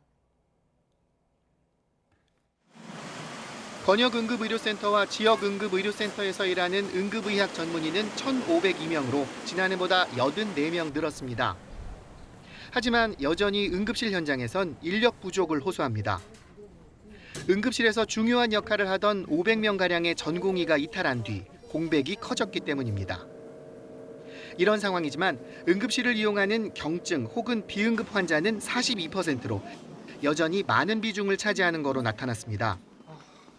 정부는 그래서 위급하고 위중한 환자가 제때 진료를 받고 경증 환자가 응급실을 찾지 않도록 추가 대책을 내놨습니다. 먼저 권역응급의료센터에 더해 지역응급의료센터 15개 내외에 거점병원 역할을 부여해 중증 환자 진료에 집중하게 할 계획입니다. 현장 의료진 지원도 강화해 지난 2월부터 적용 중인 진찰료 100% 가상 금액을 더 높이는 방안을 추진 중입니다. 중증 응급 환자 수용률과 전원 환자 수용률 등 비상진료 기여도를 평가해 인센티브도 지원합니다. 반대로 경증 비응급 환자가 권역응급의료센터나 지역응급의료센터를 이용할 경우 현재 50에서 60%인 본인 부담률을 추가로 높일 계획입니다. 또 응급 환자가 위중한 정도에 따라 적합한 병원으로 빨리 갈 수 있게 다음 달부터 이송 단계의 중증도 분류 기준을 시행한다고 발표했습니다. 중증 환자를 주로 치료하고 있는 권역센터나 상급병원의 인력 부족이 저희에게는 보다 더 중요하다. 그래서 그쪽의 인력이 하방으로 이탈하는 것을 막는 데 중점을 두었다는 말씀을 좀 드립니다. 중증 응급 환자 진료 공백 최소화는 병원 구조 조정과 필수 의료 보상 체계 확립 등 정부가 추진 중인 의료 개혁과 맞물려 있습니다. 최근 대한의사협회 등 의사단체들은 의료개혁 특위 중단과 함께 의료계가 참여하는 실효성 있는 논의체 구성을 정부에 요구했습니다. 하지만 정부는 의료개혁 특위에 의료계가 적극적으로 참여해달라며 사실상 거부 의사를 밝히고 다음 달 초 구체적인 의료개혁 실행 방안을 내놓겠다고 못 박았습니다. YTN 이무석입니다. 각종 연금을 받는 노인들이 많지만 수급액은 다 합쳐도 월 평균 65만 원에 불과한 것으로 나타났습니다. 또 한창 일하는 나이 인구의 14%는 가입된 연금이 한 개도 없는 것으로 집계됐습니다. 이승은 기자가 보도합니다. 지난 2022년 기준 기초연금이나 국민연금, 개인연금 등 연금을 한 개 이상 받은 65세 이상 인구는 818만 2천 명으로 수급률이 90.4%로 높아졌습니다. 하지만 수급액은 월 평균 65만 원에 불과했습니다. 2022년 연금 수급률은 전남에서 94.7%로 높았고 월 평균 수급 금액은 세종에서 77만 6천 원으로 가장 많았습니다. 수급액이 늘고는 있지만 여전히 노후를 버티기엔 턱없이 부족합니다. 65만 원은 국민연금연구원이 제시한 개인 노후 최소 생활비 124만 원의 절반도 안 됩니다. 연금 수급자 5명 중 1명이 25만 원 미만을 받았고 10명 중 6명이 50만 원 이하였습니다. 100만 원이 넘는 사람은 12%밖에 안 됐습니다. 연금을 전혀 안 받는 사람은 86만 4천 명이었습니다. 다만 자산가도 포함된 수치입니다. 연금의 소득 대체율이 낮다 보니 65세 이후에도 많은 노인이 일을 하고 있었습니다. 65세 이상 인구 가운데 28.6%인 258만 7천 명이 4대 보험 등이 적용되는 등록 취업자였습니다. 18세에서 59세까지 인구의 연금 가입률은 80.2%, 월 평균 보험료는 31만 8천 원이었습니다. 하지만 30대 82만 3천 명, 40대 113만 2천 명, 50대 126만 2천 명이 아무런 연금에 가입돼 있지 않았습니다. 30에서 50대 인구의 14%인 322만 명이 노후 대비에 구멍이 난 셈입니다. YTN 이승은입니다. 밤사이 서울은 열대야가 지속하며 총 열대야 일수 역대 1위를 기록했습니다. 주말인 내일도 무더운 날씨 속에 소나기가 내린다는 예보인데요. 자세한 날씨 기상캐스터 연결해서 알아보겠습니다. 윤수빈 캐스터. 상암동 야외 스튜디오에 나와 있습니다. 네, 올해 유독 열대야가 기승입니다. 밤사이 또다시 기록적인 열대야가 나타났죠.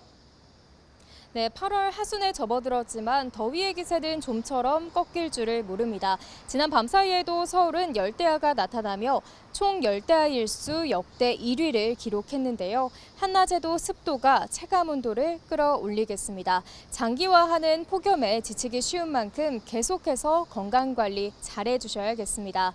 지난 밤사이에도 전국 대부분 지역에서 밤더위가 나타났습니다. 서울은 33일 연속 열대야가 이어지며 최장 열대야 기록을 연일 경신하고 있고요. 또 제주도에서도 39일째 밤더위가 지속하면서 역대 2위 기록을 갈아치웠습니다. 낮 동안에도 대부분 체감온도가 33도에서 35도까지 치솟으면서 무척 덥겠습니다. 전국 대부분 지역에 폭염특보가 발령 중인 가운데 오늘 서울 한낮 기온 32도, 강릉 36도, 대구는 35도까지 오르겠습니다. 네, 오늘 무더위 속에 소나기도 지난다고요?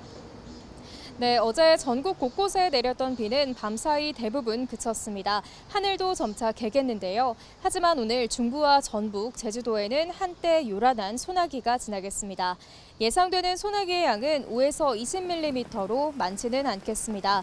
다만 소나기 특성상 짧은 시간 동안 강하게 쏟아질 수 있겠고 벼락과 돌풍을 동반하겠습니다. 주말인 내일도 무더위 속에 전국 곳곳으로 소나기가 지나겠고요. 휴일 오후에는 남부와 제주도에 가끔 비가 내리겠습니다. 폭염과 열대야는 다음 달 초까지도 계속될 전망입니다. 내일까지는 달의 인력이 강해 해수면이 높아지는 백중사리 기간입니다. 해안가에서는 저지대 침수 피해와 안전사고에 각별히 유의하셔야겠습니다. 지금까지 YTN 윤수빈입니다. 올해 여름 전국 누적 온열 질환자 수가 3천 명을 넘어섰습니다. 질병관리청의 온열 질환 응급실 감시 체계를 보면 그제 하루 온열 질환으로 응급시술을 찾은 환자는 23명이며 누적 환자 수는 3,019명으로 나타났습니다. 온열 질환 추정 사망자는 전날과 같은 28명으로 집계됐습니다. 올해 여름 온열 질환자 수는 온열 질환 감시 체계 운영이 시작된 지난 2011년 이후 역대 최악의 더위로 여겨지는 2018년에 이어 두 번째로 많습니다. 연일 폭염이 이어지며 바닷물 온도도 크게 올랐습니다. 이 때문에 경남 남해안을 중심으로 양식장에서 매일 수백만 마리의 어류가 집단 폐사하면서 어민들의 걱정이 이만저만이 아닙니다. 임형준 기자가 보도합니다. 경남 거제에 있는 양식장. 흔히 우럭이라고 부르는 조피볼락 등 양식장에서 기르는 물고기떼가 배를 드러낸 채 물 위에 둥둥 떠 있습니다. 고수온에 집단 폐사한 겁니다. 이 양식장이 있는 거제 이론 앞바다는 이번 달에 한때 최고 수온 30도를 기록했습니다. 어민들은 먹이량을 줄이거나 산소 공급기를 돌리는 것 외에 달리 손쓸 방법이 없어 답답합니다. 고수온이 지속되면 지금보다는 많이 폐사날 거라고 생각하고 있습니다. 지금 차광막 시설이라든지 산소 공급 장치는 지금 준비를 하고 있는 중입니다. 남해의 높은 수온이 좀처럼 떨어지지 않으면서 양식장 피해가 하루가 다르게 커지고 있습니다. 고수온 피해 신고가 처음 들어온 건 지난 16일.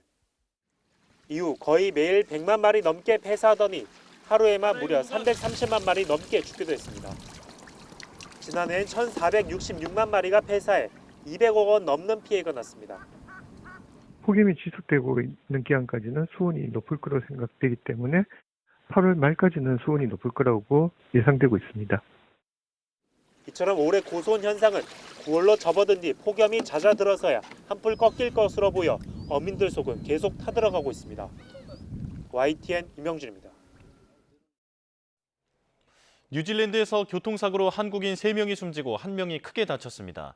당초 사고를 당한 일행이 한국 국가대표 선수들이라고 전해지기도 했는데 대한스키협회는 등록 선수는 맞지만 국가대표는 아니라고 확인했습니다. 박영진 기자입니다. 사고가 난 승합차는 아예 지붕과 문짝이 사라졌습니다. 충돌한 차량 역시 차체가 심하게 찌그러진 채 내려앉았습니다. 현지 시간 21일 오후 3시 15분쯤 뉴질랜드 아우라키 인근 고속도로에서 승합차와 마주오던 사륜구동 차량이 충돌했습니다. 현지 경찰은 이 사고로 승합차에 타고 있던 한국인 스키 선수 2명 등 3명이 숨지고 또 다른 한국인 1명과 맞은편 차량 운전자 등 2명이 크게 다쳤다고 밝혔습니다. Very preliminary stages of the investigation at the moment. Our serious crash investigators are here mapping the scene, and the road will remain closed until such time as that's completed and the vehicles have been removed.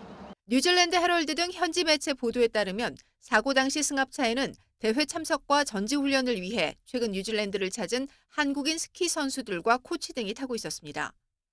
뉴질랜드 헤럴드는 이들이 한국의 스키팀 소속이며 훈련을 마치고 이동하던 중 사고를 당했다고 보도했습니다. 이번에 사고가 난 지역에선 일주일 전에도 트럭과 승용차가 충돌해 1명이 사망하는 등 교통사고 발생이 잦은 곳으로 알려졌습니다. 대한스키협회는 이번에 사고를 당한 일행이 협회 등록 선수는 맞지만 국가대표는 아니라고 확인했습니다. 또 현재 사고 관련한 내용을 파악 중이라면서 협회 차원에서 파견한 훈련이 아니다 보니 상황 파악에 어려움이 있다고 전했습니다. YTN 박영진입니다. 태국에서 소형 여객기가 추락해 탑승자 9명이 모두 숨진 것으로 추정되고 있습니다. 태국 민간항공국은 현지 시각으로 어제 오후 수도 방콕의 수완나품 공항을 이륙한 경비행기가 11분 만에 늪지대로 추락했다고 밝혔습니다. 탑승자는 승객 7명과 조종사 2명 등 모두 9명으로 생존자는 발견되지 않았습니다. 현지 언론은 여객기가 추락한 지점이 접근이 어려운 맹그로브 늪지대여서 구조 작업에 어려움을 겪고 있다고 전했습니다. 우크라이나가 러시아 쿠르스크로 진격하면서 전황과는 별도로 인근 원자력 발전소를 둘러싼 위기감이 높아지고 있습니다. 젤렌스키 대통령은 본토 공세 이후 처음으로 국경을 시찰하기도 했습니다. 이광현 기자입니다.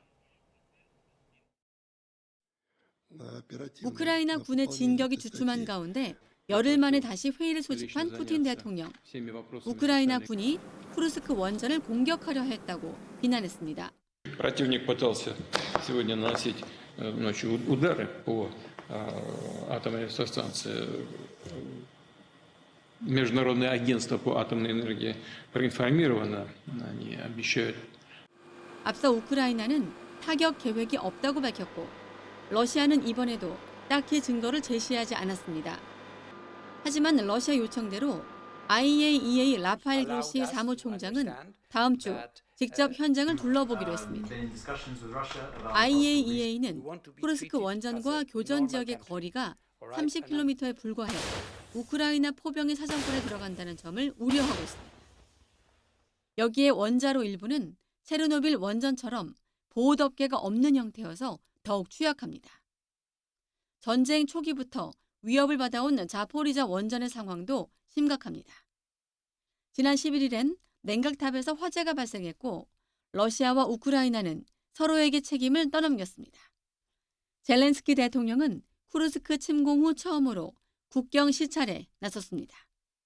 더 많은 마을을 장악했고 전쟁 포로도 더 많이 잡았다고 과시하며 포로 교환을 희망했습니다. 흑해 연안에선 우크라이나 군이 드론을 동원해 러시아 남부의 최대 항구를 공습했습니다.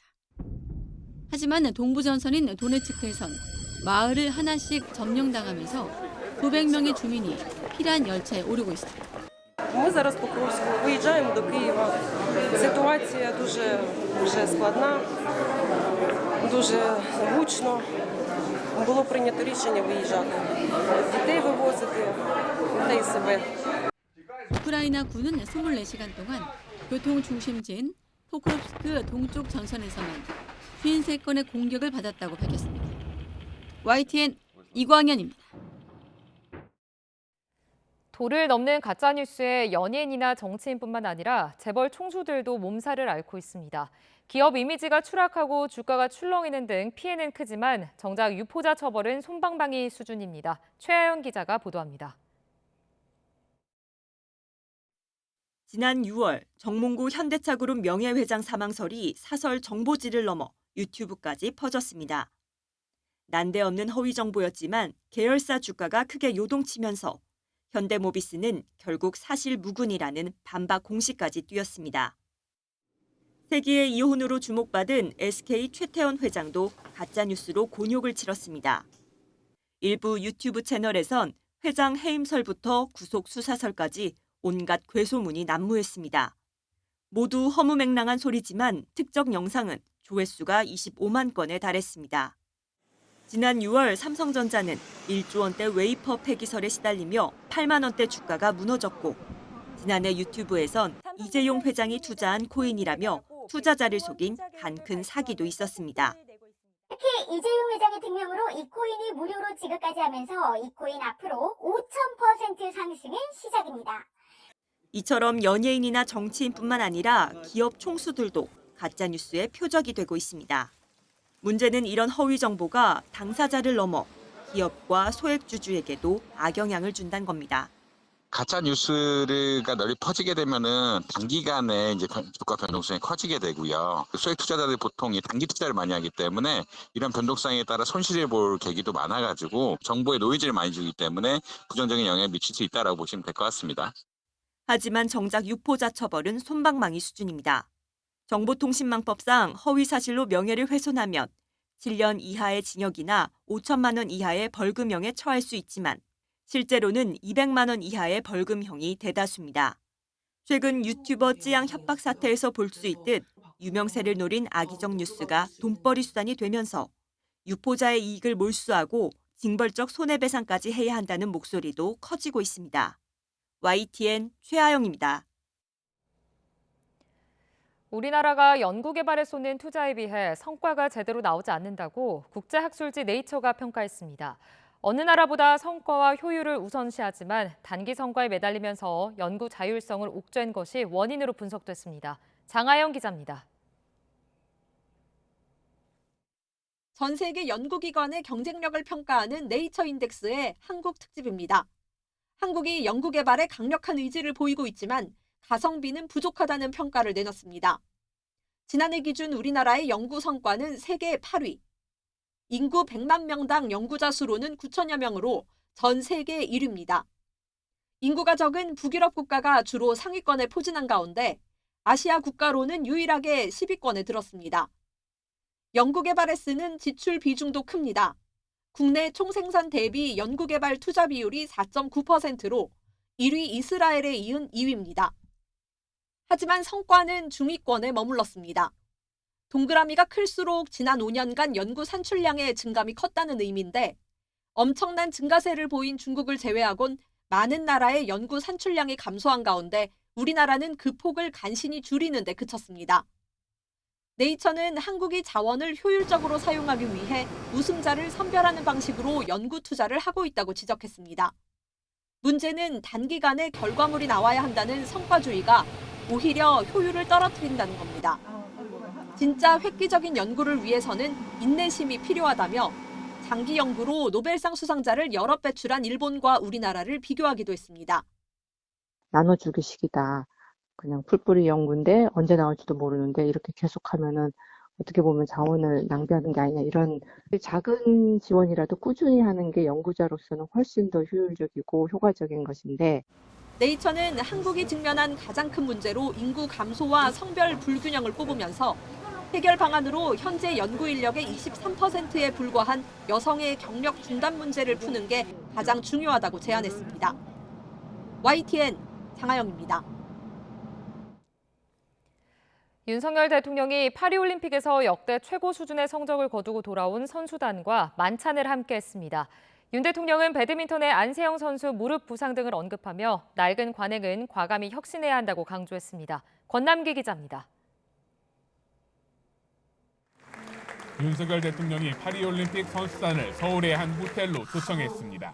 양궁 3관왕 김우진 선수부터 12년 만에 한국 수영 메달 주인공 김우민 선수까지 종합 파리 역대 최고 수준의 성적을 거둔 파리올림픽 선수단을 격려하기 위해 부인 김건희 여사와 함께 만찬 행사를 열었습니다. 윤 대통령은 메달을 딴 선수와 따지 못한 선수들 모두 이름과 종목, 경기 장면 등을 하나하나 언급하며 국민에게 큰 감동을 선사했다고 감사를 전했습니다.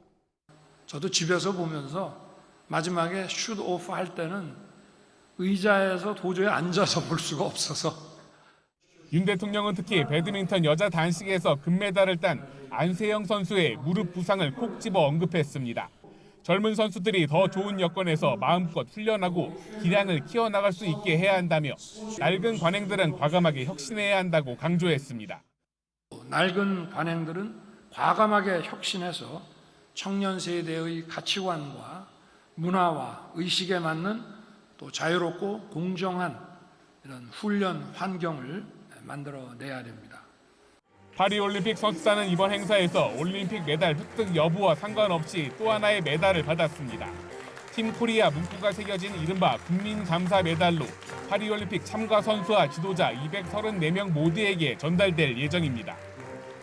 대통령실은 올림픽이 끝난 뒤 대통령이 기념 메달을 증정한 것은 역대 최초라며 윤 대통령 부부와 함께 과거 올림픽 메달리스트들이 수여자로 함께 의미를 더했다고 밝혔습니다. YTN 권남기입니다.